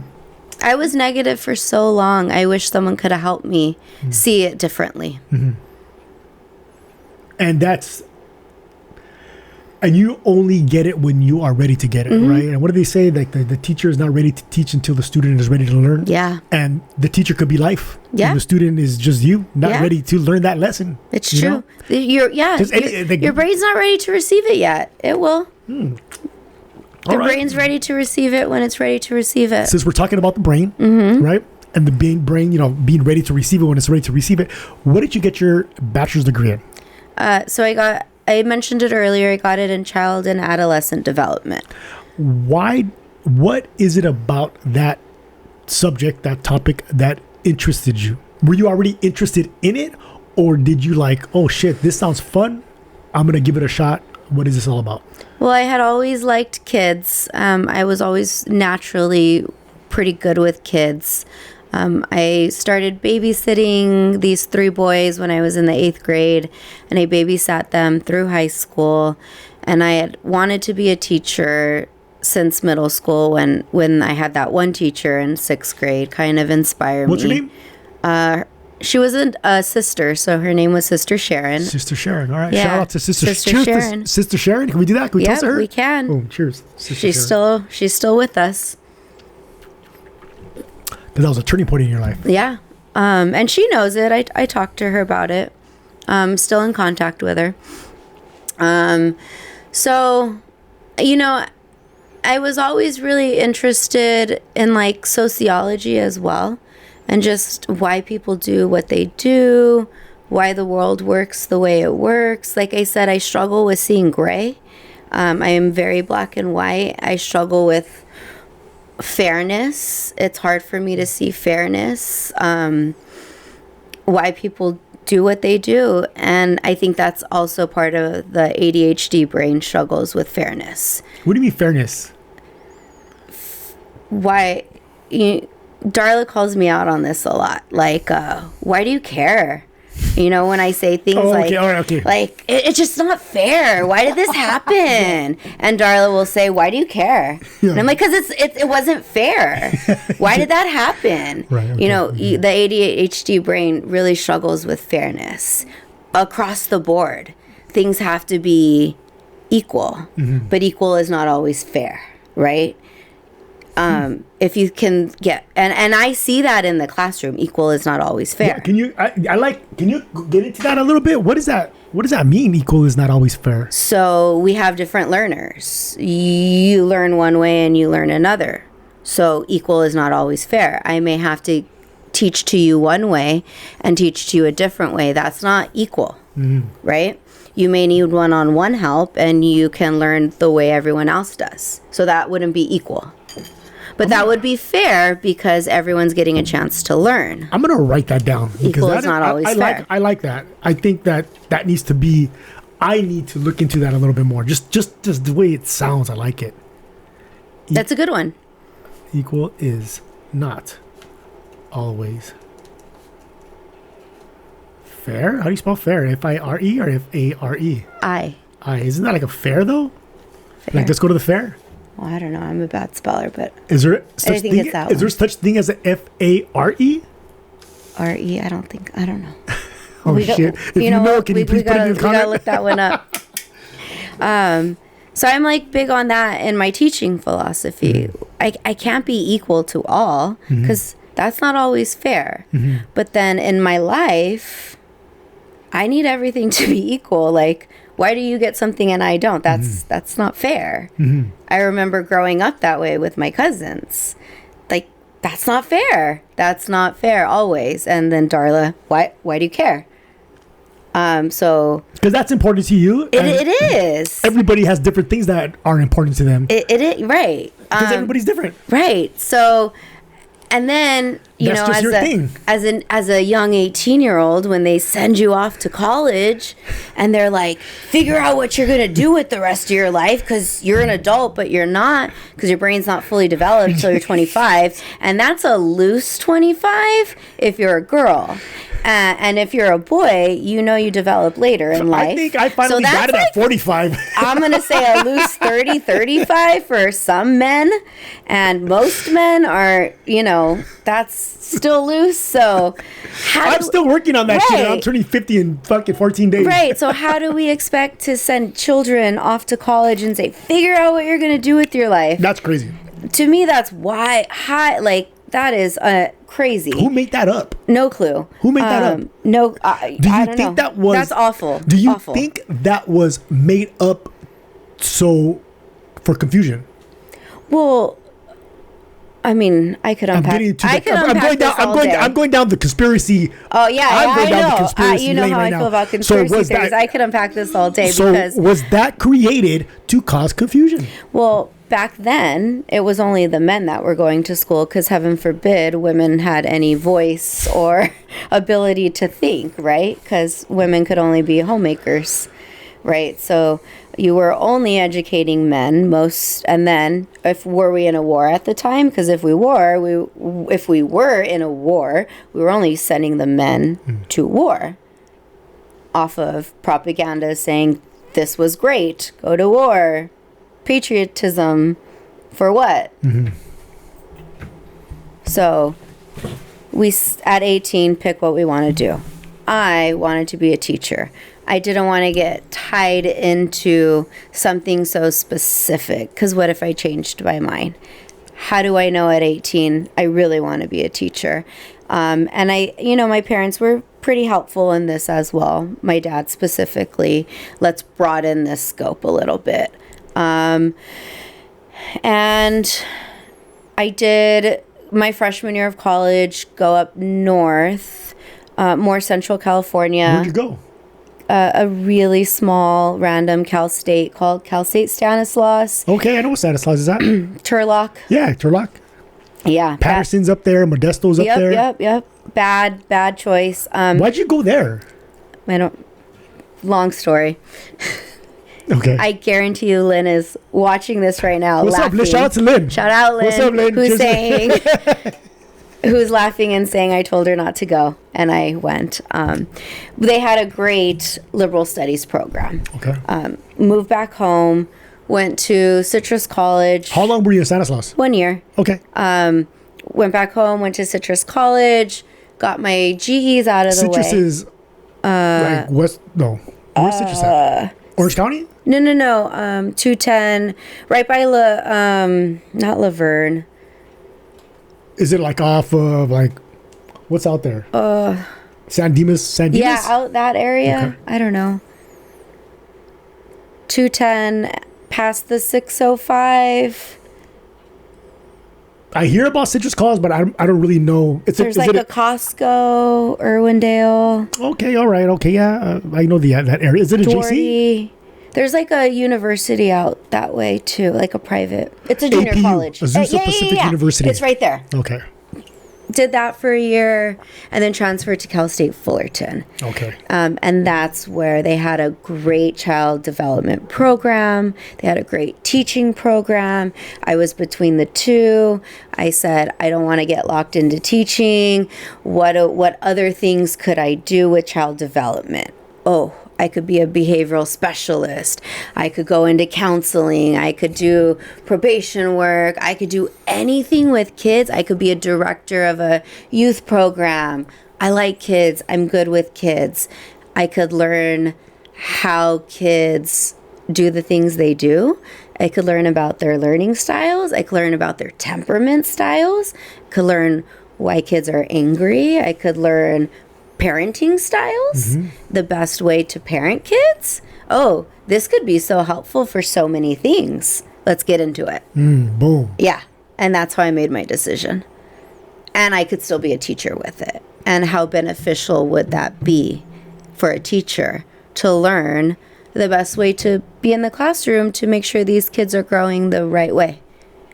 How And so that's how I made the choice. like development wise, how deep did the learning go? Like, did you learn about, like, did you go into like physiology? Yeah. You know what I'm saying? Like how certain neurotransmitters are released for certain emotions and stuff like that. Yeah, I would say I have and again, I was also young when I did it. Like, I would say the core classes, I was 20, 21 Okay. going into my core classes. So take that with a grain of salt. But I still studied and I did well. So I learned it. But I did. Because it's not just focused on it might be called, what is it called? Child, is it like a child development type of thing? Yes. So, but I go from birth I have a basic knowledge from birth all the way through adolescence. So not every program will go into adolescence. I do. And then I took a couple classes on like the pregnancy parts of development as well. And because every adolescent will eventually turn into an adult. Right. So I think that you can also add that adult in to that. Yes, but the like actual coursework goes through teenage years. That's very interesting. I think one of the reasons why I started this podcast is because I'm very interested in the way people behave as well. Yeah. You know what I mean? So like random things I know, and I remember my best friend got pregnant when I was still in college. I was 20 when my goddaughter was born. My best friend was already 21, and there were things that I knew, and and my best friend is amazing. Don't get me wrong, and everything that I told her or that we learned together in her pregnancy and her raising her daughter, everything was always welcomed, right? Oh, I learned this in class. Make sure you're eating leafy green vegetables. Breast is best, but fed is good too. Potty training, I learned this in school, and she was like, yes, tell me more. And I'm thankful for that, because I was excited to learn, because I had a friend that was going through everything that I was learning. So I was locked in like, hey, I just learned this. And is Audrey doing this? This is a sign of this. And so it was relatable to me at that time. But other people were not receptive. I was knowledgeable in these things, and I would offer information, and people would say, well, you don't have kids, so how do you know this? Or why would you tell me this? And so then I got to the point where I just wouldn't say anything. And I had to remind myself, I actually, my degree means something though. Yeah. Like, I am smart. Yeah. Oh yeah. And I do have a degree in this. It's not like I took a class. I took multiple classes. I have so many units of studying this stuff. Hours. I do actually know this stuff, and it took me a really long time to feel confident enough to say these things again to people, because so many people had like diminished me by saying, you don't have kids, what do you know? And I started believing that. But it's like, having kids doesn't, you have kids, but no hours or units. Like, I know that you maybe know it firsthand, and I learned it in a book, and I understand that in the early years. But at this point of my 40 years of life, I have 12 years in the classroom. I have multiple nieces and nephews. I have a goddaughter that's almost 19. And I have multiple degrees. I got a lot of hours of experience now. Yeah. Right? So if I have a 8th grade parent tell me, what do you know, you don't have kids? Have you ever had that happen? Yeah. Oh, wow. Then now I feel confident enough to say, you have one child for 13 years. I've had 11 years of 13-year-olds, plus one 19-year-old, plus multiple, like my next eldest niece is Kayla, who's also 19. And then I have another niece that's 16. And then I have another niece that's 14, and then I have another niece, and I'm deeply involved in every kid in my life. I don't half-ass anything. There's nothing in my life that I half-ass. You know this. Yeah, absolutely. That's why I'm smiling, because it's the truth. I show up to games. I show up to birthdays. You fucking do show up, Cal. I show up 1,000%. Yeah, in everything that I do. I confirm that statement. I put 100%. My hand like all in. And that's why I said earlier that I'm grateful that my experience. Boys, I'm grateful my boys have you in their life. I have experience. Yeah. You may have one, and you're learning. as a parent. It's hard to parent. Don't get me wrong. I don't know what it's like to parent. I really do not. And I don't want to. I stand on that. Mm-hmm. I'm selfish. I don't want to parent. That's a hard thing. And more power to the parents out there. You'd be a great parent. I know. But I could, that's a hard thing to do. So I'm not trying to take that away from anyone. But I think, what I have an opinion on something, or I have knowledge on something, don't dismiss that. No, you can't dismiss anybody that's bringing knowledge, because it's their experience. Yeah. And everybody. And I have, in my experience, this is what I see. Mm-hmm.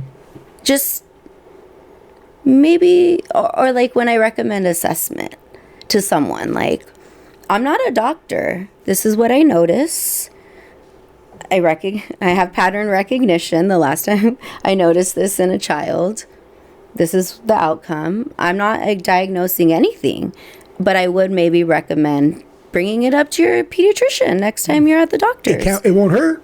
Exactly. What's the worst that can happen? I think you identified something in your child, and now we can help him learn the best, or her the best that they can learn.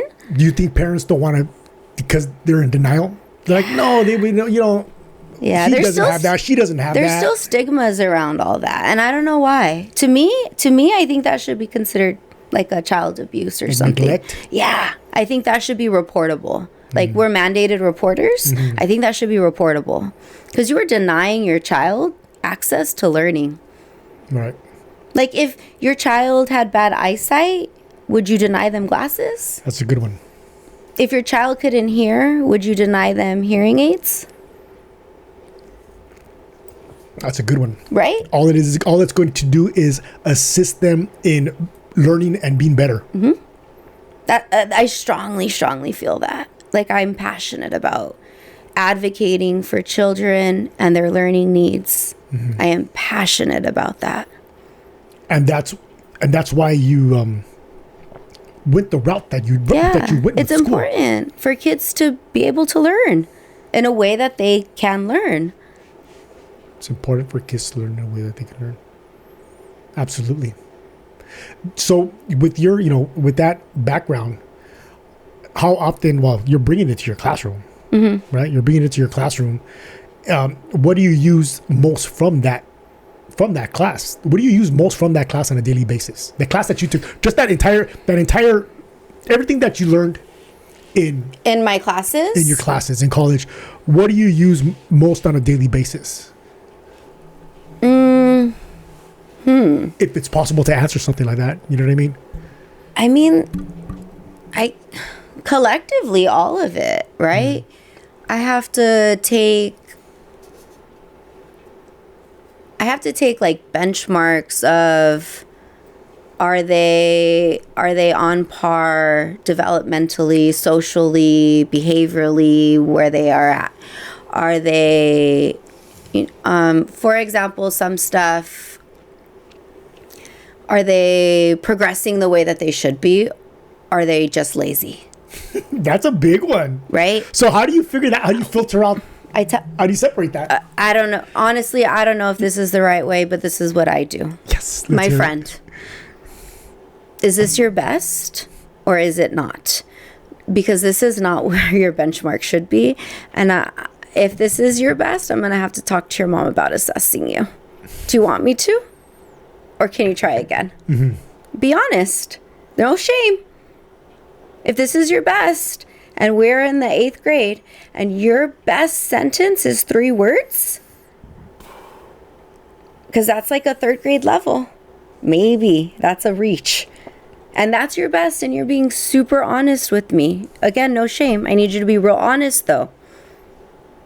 3 words, that's your best? Then we need to talk to mom about this is your best. Could it also be instead of laziness, could it also be you know what? Whatever, dude, I'm out. I want to get the fuck out of here. You know what I mean? Or maybe just being distracted. Yeah, but that's still okay, if you're distracted, we need to talk about getting you assessed.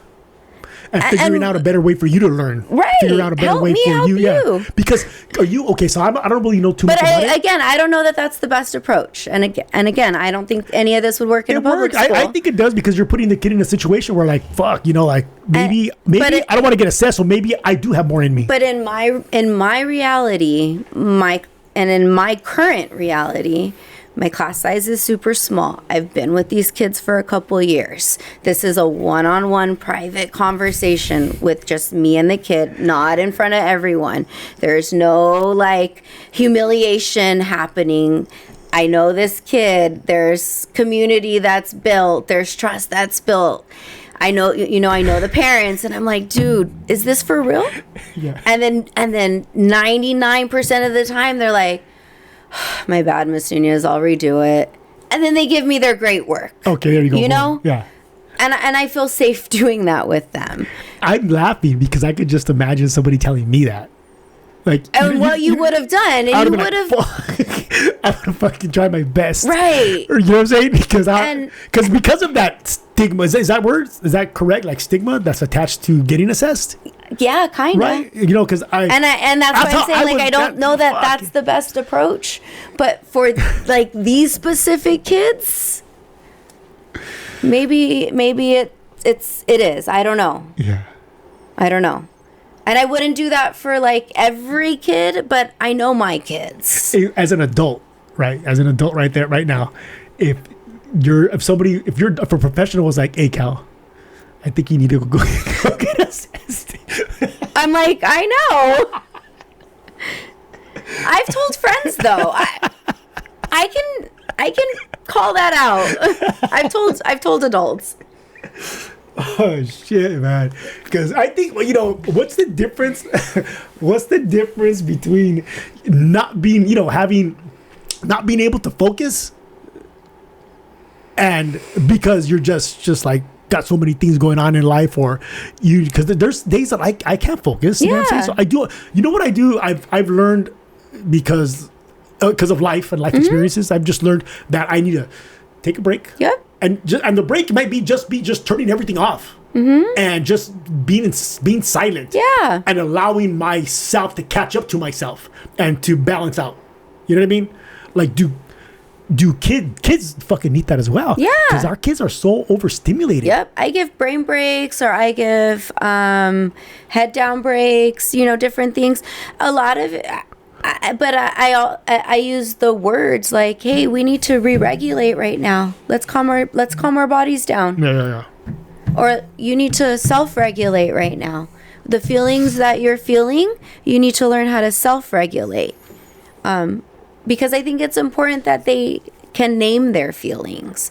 But I've also taken classes on this. Not every teacher has. Not every person can do this. And I've learned how to have classes on this. So what? Okay, so what? And you can't do that with like a second grader, but I can tell a second grader, my friend, our body's feeling a little restless right now. Let's calm our body down, right? So there's calming down techniques that we can do. We can do our calm down fingers. I do this a lot with the little kids. They'll be wiggling in line, and I just kind of waterfall them, and they go, "Oh yeah." They know what that means. That's an indicator. That's an indicator for them to start chilling out. Yeah, but that's like something throughout our school that we can do. We implement these things. Okay, if you were able to create classes required to be a teacher, what would be mandatory classes? I think, and there are like required classes, right? There are required classes, but I think there are some that are more important than others. I think it is important for all teachers, and this is why credential programs are important, because this is where What is a credential program? A credential program teaches teachers how to teach. Okay. Right. So that's when you get your credential. I have a multi-subject credential. Do they teach you how to teach certain subjects? Yes. Oh, that's your credential. Okay. So I am credentialed to teach all subjects, which means I have a basic knowledge of every subject, and that's your elementary school teachers. Your single subject credentialed teachers hone in on the single subjects. Those are your specifics. Your high school teachers or your junior high teachers, where your history teacher, your math teacher, your science teacher. Although I teach middle school, I teach multiple subjects. That's how I can get away with all of the subjects. I have a basic knowledge of, so my basic knowledge goes up to a 5th grade level of all the subjects, PE, art, and then the academic ones, which means I had to take a test on all of the subjects. Okay. And those are your CSAT tests. Okay. Right. And then in the single subjects, you have to take 3 tests on the specific subjects. 3 different tests on a single subject, where I had to take 3 different tests on all encompassing all the subjects. All the subjects. Which were crazy hard. So what classes would you make mandatory for a teacher? I think it's important for teachers to be a mandatory class on social emotional awareness. Okay. I think it's important for teachers to have a class on a basic type of special ed, mainstream special ed, or learning disabilities or stuff like that, the mainstreamed ones where they're going to come into a general ed classroom. Because anything higher where maybe they would not be in a mainstreamed classroom, then you would have your special ed focused teachers. But I think anything in a mainstreamed classroom, a mainstream teacher needs to know how to work with those kids. Absolutely. Because I think everybody has a little special ed in them. I think so too. Right? And then I think teachers should have a specific class on how to work with kids with ADHD. And then I think teachers, mainstream teachers like me, general ed teachers, should have a specific class on how to teach kids with high functioning autism. Because there are many, many, many students with undiagnosed high functioning autism, and many teachers do not know how to work with those kids. Just because I'm curious, what is an indicator of high functioning autism? High functioning autism would be any kid on the autism spectrum that is going to just function like a regular kid. That's what I'm curious about. So somebody could have high functioning autism and just be cool in class. That's interesting. Yeah, that's what would then consider them high functioning. And what would be the autistic part of them? It's a spectrum, so it could be so many different things. What have you seen? I don't want to get too stereotypical or too label-y, but maybe. But this is your experience, though. Yeah, you have all these years of experience. Maybe something where it is really. Where a child may really, really, really hyperfixate on something. I really like dinosaurs. And I love everything about dinosaurs. I'm going to research everything about dinosaurs. I know every single thing about dinosaurs, every dinosaur name. I have a dinosaur encyclopedia, and I've memorized everything about dinosaurs. And I've done this from preschool all the way till 8th grade, and I can tell you and recite every single thing about dinosaurs. That could be something. Somebody like that? Could be. Okay, somebody like that, right? And then everyone else would be like, yeah, that's our weird friend that has a thing about dinosaurs. Somebody like that who is on the spectrum and is so into a subject like that, a topic like that, or whatever it is that they're into, they could become they could become successful off all that knowledge and interest in whatever it is that they're in. Yep. That's a trip. Yeah. That's interesting. That's very interesting. But I think, that is important for teachers to recognize, because then you're able to provide. Yeah. Right. So why not, if I'm doing a project about something, why not cater his specifically to dinosaurs? Who cares? That's where not everything equal is fair. Why not? Who cares that everyone else is on something else and his altered to dinosaurs so that he does it and enjoys it? Why not? Who cares? Right. Do you have any more classes to add to that? Like what I think those would be like my big ones, to make and then to just foster inclusivity. Like, how do we make sure everyone feels included? Right. That's important. Because the more confident you are at something, the better you are at it. Exactly. Boom. And how do I feel confident? By feeling included. By feeling included. And teaching kids are bad, man. They can be. They can be. They can be if they are allowed to, if they have no barriers, if they have no borders. I have a question for you. Shoot it. Because you work more with adults in your line of work, but do you feel that you are jaded in saying kids are bad because of your line of work? Where I say they can be, the first thing out of my mouth constantly is kids are good. The reason I'm saying kids are bad, because I remember fucking being a bad little kid. I was making bad fun too, of people, though, but talking shit. You know what I mean? No, I know. You know what I'm saying? Like, the fucking kids will make fun of you. They'll fucking do A, B, C, and D. Right? No, but still my response is, but they're learning. Yes. They're growing. It's our job to tell them that's wrong. Exactly. That's why I don't even know the point that I was going to make about this, but when I say kids are bad, if they're not taught to be good, if they're not taught what's bad. Oh, you're not supposed to do that shit. Don't do that. Don't make fun of. You want to be somebody to make fun of you? No, right? Then don't do it. Yeah. And then telling the other kid, hey, the next time somebody makes fun of you, just laugh at that shit, because then you take it away from them. That's how I teach my boys. Yeah. Or look at them and say, well, you look like like the other day Jameson told Rudy, you look like Shrek. Oh my God, I started busting up, and I was like, JJ, that was a great one, because you do look like Shrek. And we all started laughing about that shit, because I make sure that I make fun of my boys. I make fun of them. Like, I talk to them, I make fun of them, and I expect them to do the same to me. I roast them. That's life. I roast them, and they love, Miss Nunez, roast me next. Roast me next. Oh, that was funny. Roast me. And I'm like, wait, but are you going to go home and cry and tell your mom? Because I'm not trying to lose my job.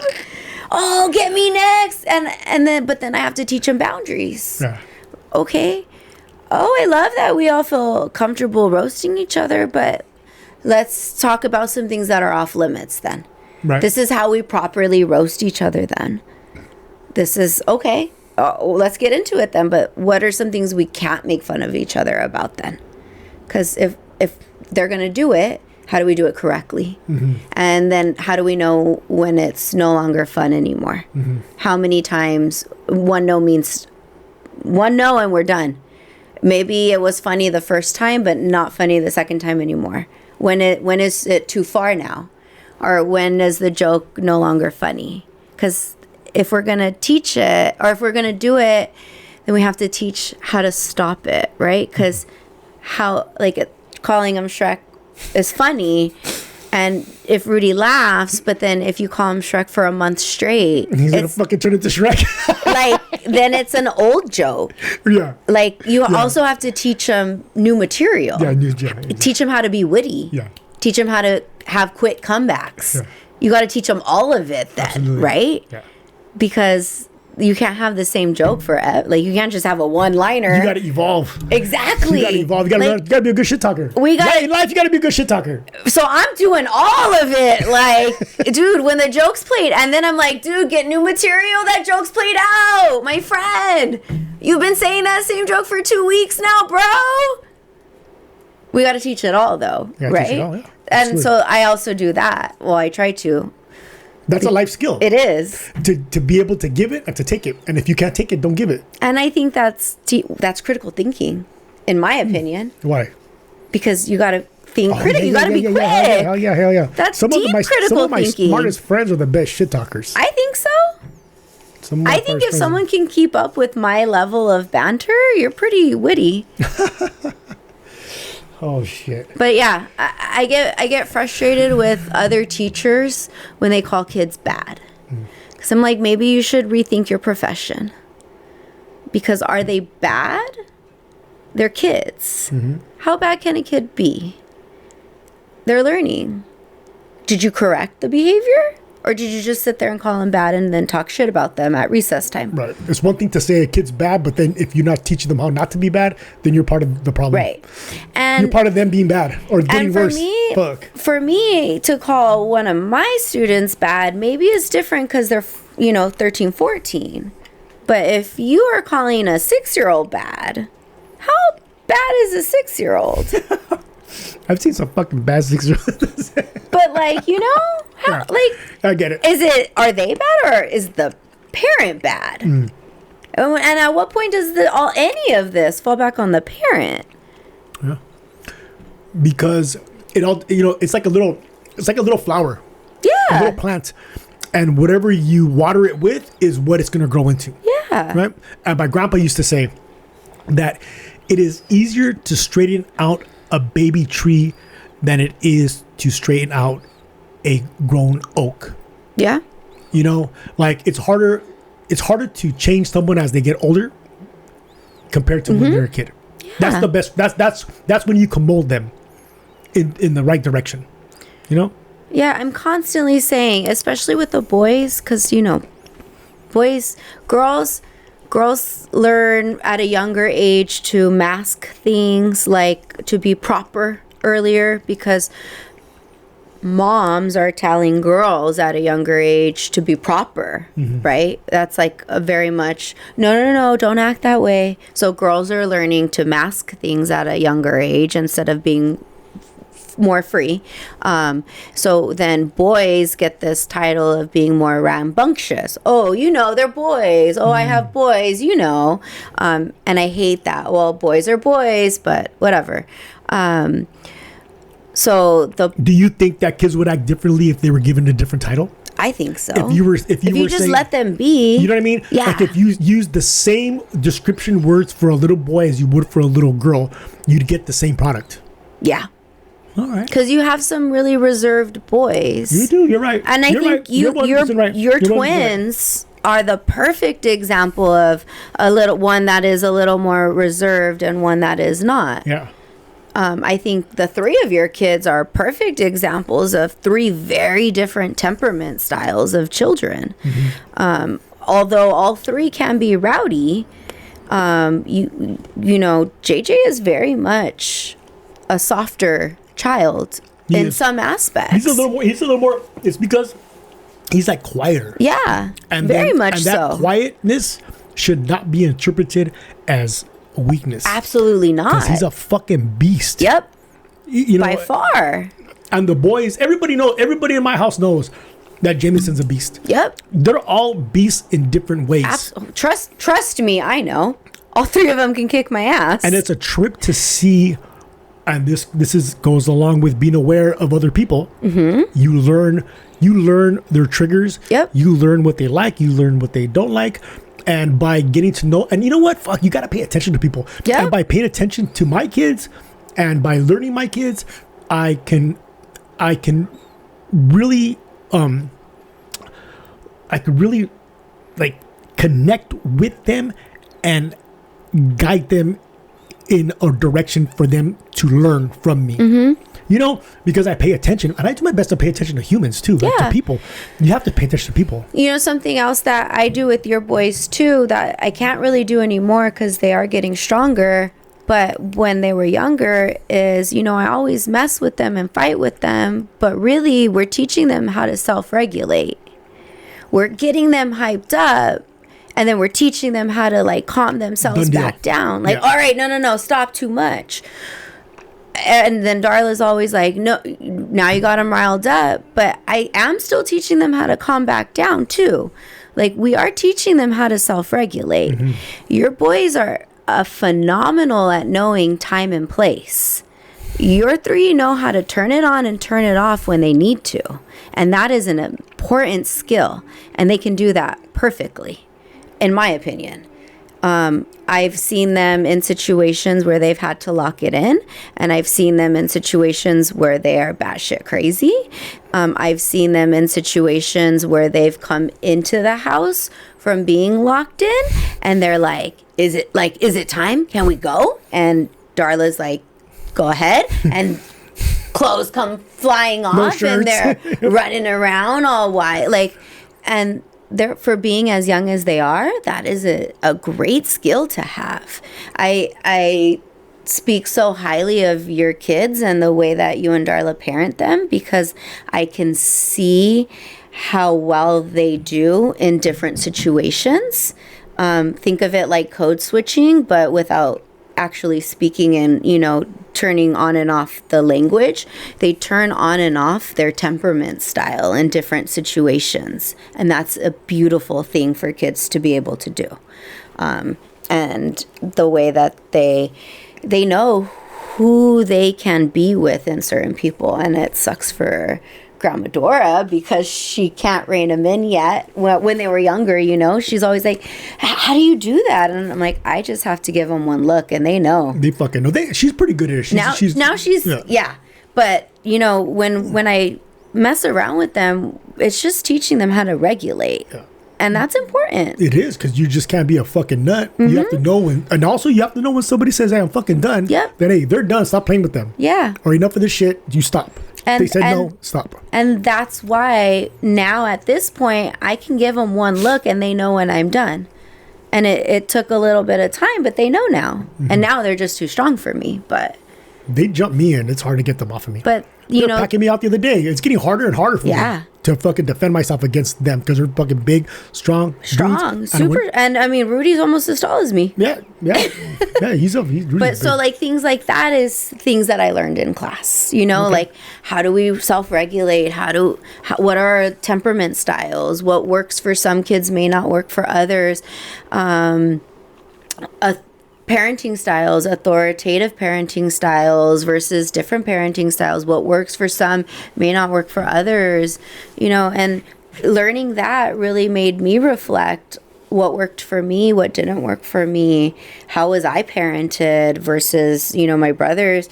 You're an only child, but it's crazy to think like you grow up in the same household as a sibling, but you were parented very differently because your parents' ages are different for each of you, but then one is the first time and one is the second time. Mm-hmm. So you're the way you were parented within the same household is very different. Mm-hmm. It's just, all of it is just a trip to it's crazy. Unpack and learn about and study and reflect on. It's crazy. Yeah. So we're gonna start wrapping it up. Okay. I got some questions for you. We're going to run this question gambit. Yes. First question for you is this is the new question that I'm bringing to the table. I'm going to ask everybody, all my future guests. This is the question. You know what? And then these questions that I'm asking you is not just for you. It's for everybody out there. It's for all the listeners out there. These questions are for you as well. Hit the comment section and let me know your answer. This is something for you to think about, because I think these are important questions. These are questions that I have asked myself. Right? Okay. So everybody has something about them that separates them from everybody else. Oh, yes. Right? Okay. Something that you're good at, something that you do natural. What is it that you are good at that separates you from other people? What do you bring to the table? I goofed around with you earlier and I said, because you kind of gave me the heads up that this was going to be the question, and I was like, I am the table. There's truth to that, though. But I think that is it. I show up for people. Oh. I think I'm a good friend. Oh. I think I don't do anything half-assed, and I do everything with intent. I don't have casual friends. I do know a ton of people. I'm pretty connected. You know a lot of people. Darla knows a lot of people. I feel like I know a ton of people. But my core group of friends, or if you're lucky enough to be a friend, I'll show up for you, for your kids, for your family. And I think that's what I bring to the table, is my loyalty to you. You are the and table. my friendship. Like, I'm the table. My vibes, my personality, me, I show up. And that's so important. Yeah. My friendship. Your friendship. All right. Great answer. And I agree. Yeah. Like, there's a lot of other things that you're good at, Yeah. but that right there is probably what that right there is what fuels everything else that you're good at. You know what I'm saying? I think so. That's a great answer, and I agree with that answer. So next question is, if you can give a younger version of yourself any type of advice, what would it be?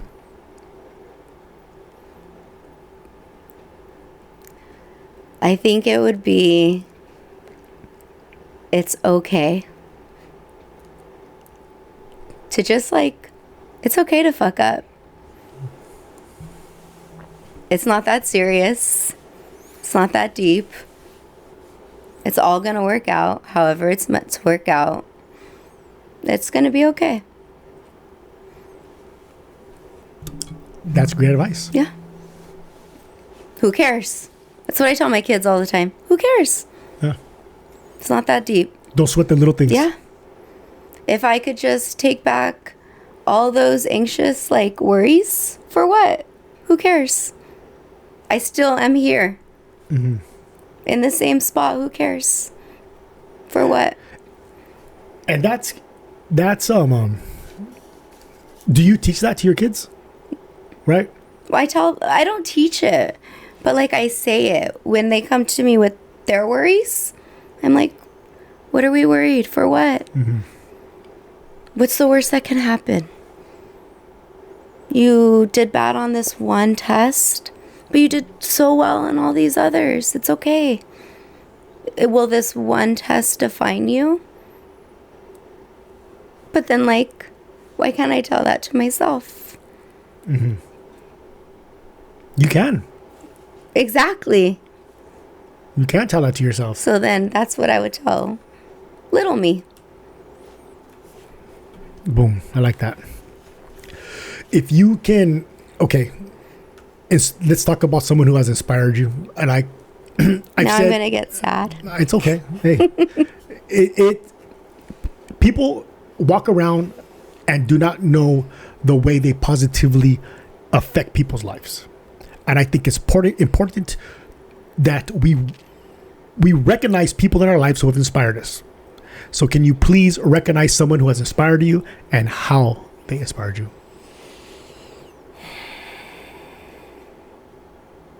Wow, fucking cow. Do you know who I'm going to say? I want to hear it. Yeah. Yeah. My best friend Lynn inspires me every day.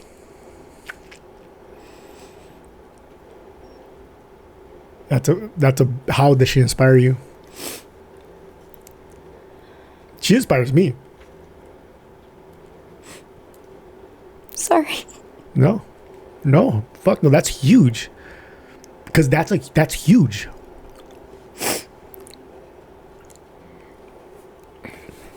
It's all right. I'm here. Hey, take your time. You know what I'm saying? I'm right here. So, my best friend is a 2-time cancer survivor. She's a badass fighter, strongest person I know. But she's inspired me since even before that. So, she's just a good human. She's a great mom. She's a creative person. She's a hard worker. She's the best person I know. And then, she just got a really shitty hand dealt to her. And through her resilience and her hard work and her strength, she beat cancer not only once, but twice. Yeah. She's a baddie. And you want to, like you said, it was a shitty hand to be given. Yeah. But her fucking response to it though? Yeah. You know what I mean? Like, She come on, that right there. Like I said, she inspires me. Yeah. She never backed down. She never gave up. She had a strong support team. Her husband battled with her through every moment. Her daughter was there through every moment. I was there, her mom, all her friends, but she did the work, you know? She never once gave up. She never once thought she wasn't going to make it. Not making it was never an option for her. She wasn't going to let cancer win. She was not going to not be there for her daughter to graduate high school. It just, not living was never an option. And she's a fighter. Damn. But, Tulin. Yeah, Tulin. Boom. But she's always been an inspiring person. How long have you two been friends? We've been friends since first grade. Oh, damn. Yeah, we've been friends for a long time, but I would say like best friends. I think in the fourth grade we had our first like Claire's friendship best friend necklace. That's a long time. Yeah, and then we got in a fight in the fourth grade, and her version is very different than my version. But that was like our first fight. We've only had a handful of real fights in our life, but. That's what friends do. The first one was in the fourth grade. Friends fight. Yeah. Brothers fight, sisters fight, siblings fight, friends fight. Yeah. And you grow from that shit. Yeah.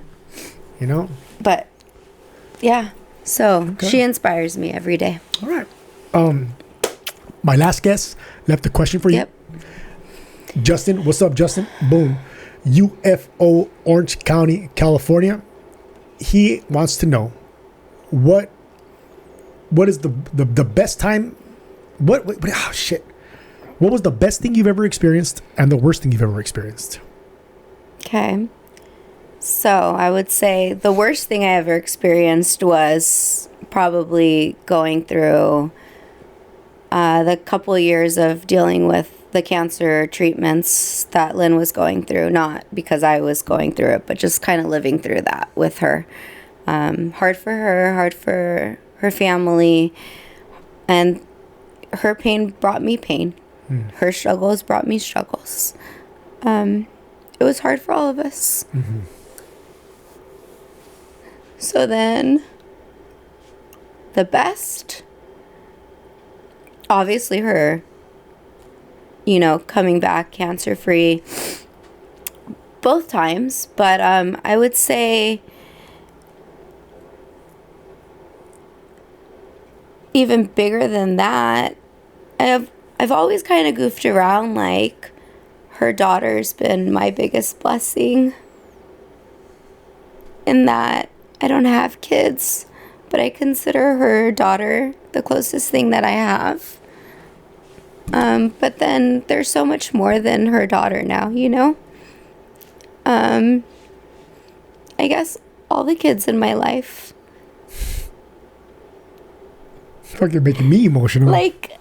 Yeah, I don't know. I got a lot of love to give. You do. And you do. You do have a lot of love to give, and you do give your I love. think it's pretty cool. I have an aunt, Alma, and she's given her love to all of us pretty equally. And I always thought that was really cool. How lucky are we? Yes. That she had so much love to give. Yeah. To Alma. Yeah. To Alma. Boom. And I don't know, she kind of inspired me in that way.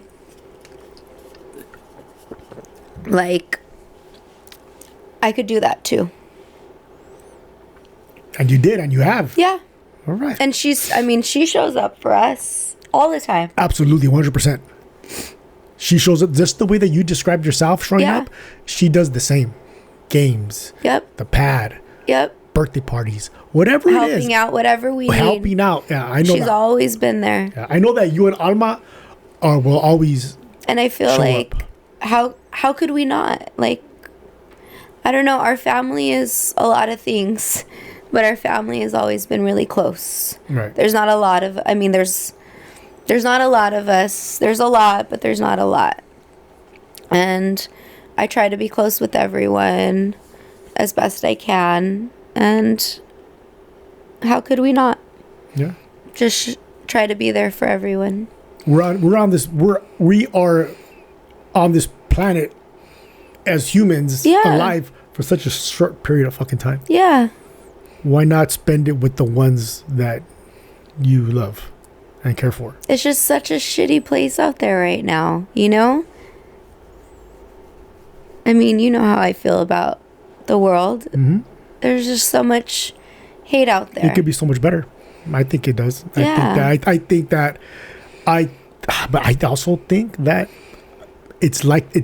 we are being guided in that direction to feel that way. You know what I'm saying? Like, I think, oh, yeah. You know what I'm saying? I think that we are distracted from what we are really supposed to be as humans. Oh, I think so. They're pushing it. This I'll even go like 9 to 5, that 9 to 5 job. Who came up with that fucking idea? 40 hours a week, away from my wife and my kids, away from my family, away from times that I could spend. Yep. You know what I'm saying? Like, I think that was made up to distract and to keep us away from what we're really meant to be. But that's a whole other fucking podcast. Bring the round table. Yeah, that's a whole other podcast.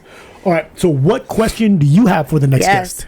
What question do you have for the next guest? Is, if you could go back in time and change a moment in your life, would you? Any moment. Like, if there was a bad moment and you could change it, would you? It's a great question. I think that's a question that everybody asks themselves throughout. Yeah. And you know what? I think the answer to that question changes as you get older. I think so too. You know what I mean? Like Yeah. I said earlier today, like, I wouldn't change anything. You know, I would make sure that my twins were born before I change anything. Yeah. And I said there's not a damn thing I would change because it wouldn't guarantee that I'd end up in this spot. Right. Absolutely. And I would 100%. want to guarantee that everything played out to this moment in that exact, butterfly effect, right? Butterfly effect, yeah. Fuck yeah, no regrets, man. Yeah. I wouldn't be who I am today if it wasn't for the shit that I went through in my life. Yeah. And it wasn't all bad either. You have to say bad. It was all bad. You know what I mean? Right. Yeah. No. Because you grow from good shit as well. Yeah. And You I've know? had some bad stuff. I have had some really fucked up stuff, but I wouldn't change it. I needed that. You needed that. Exactly. Whatever those things were in those moments, and maybe I couldn't see it then. And I was talking to one of my students about this because she's had a couple of deaths in her family recently, and she had an uncle pass away, and Darla's dad passed when I was in middle school too, and that was really hard for me. And you don't know why bad things happen to you until maybe it happens to someone else so many years later, and you're kind of like, maybe that's why. Because when she was crying in class about her uncle, I was like, you know what? My uncle passed when I was your age too, and I didn't really get it then, but I understand what you're going through right now. So if you want to talk about it, like, I actually truly understand what you're going through. Maybe that was yes, exactly. I know exactly what you're getting at. Like, maybe that's why you experienced that. That's why he died, because I can't take that from their family at all. But maybe that's why my experience happened to me, because maybe she needed that shoulder in that moment. You just never know, you know. You never know. I like that. I like that whole explanation right there. There's not a thing I would change, but maybe your next guest might. We'll find out. Whoever it is, I don't even know who it is. I got a couple of options. Do you have any? You have anything for me? No, I've had fun. Thank you. Final words? Sorry, I cried. That's all good. I love you, Lynn. And you too, Audrey. Do you have any final words? No. Anything you want to leave the show with? No?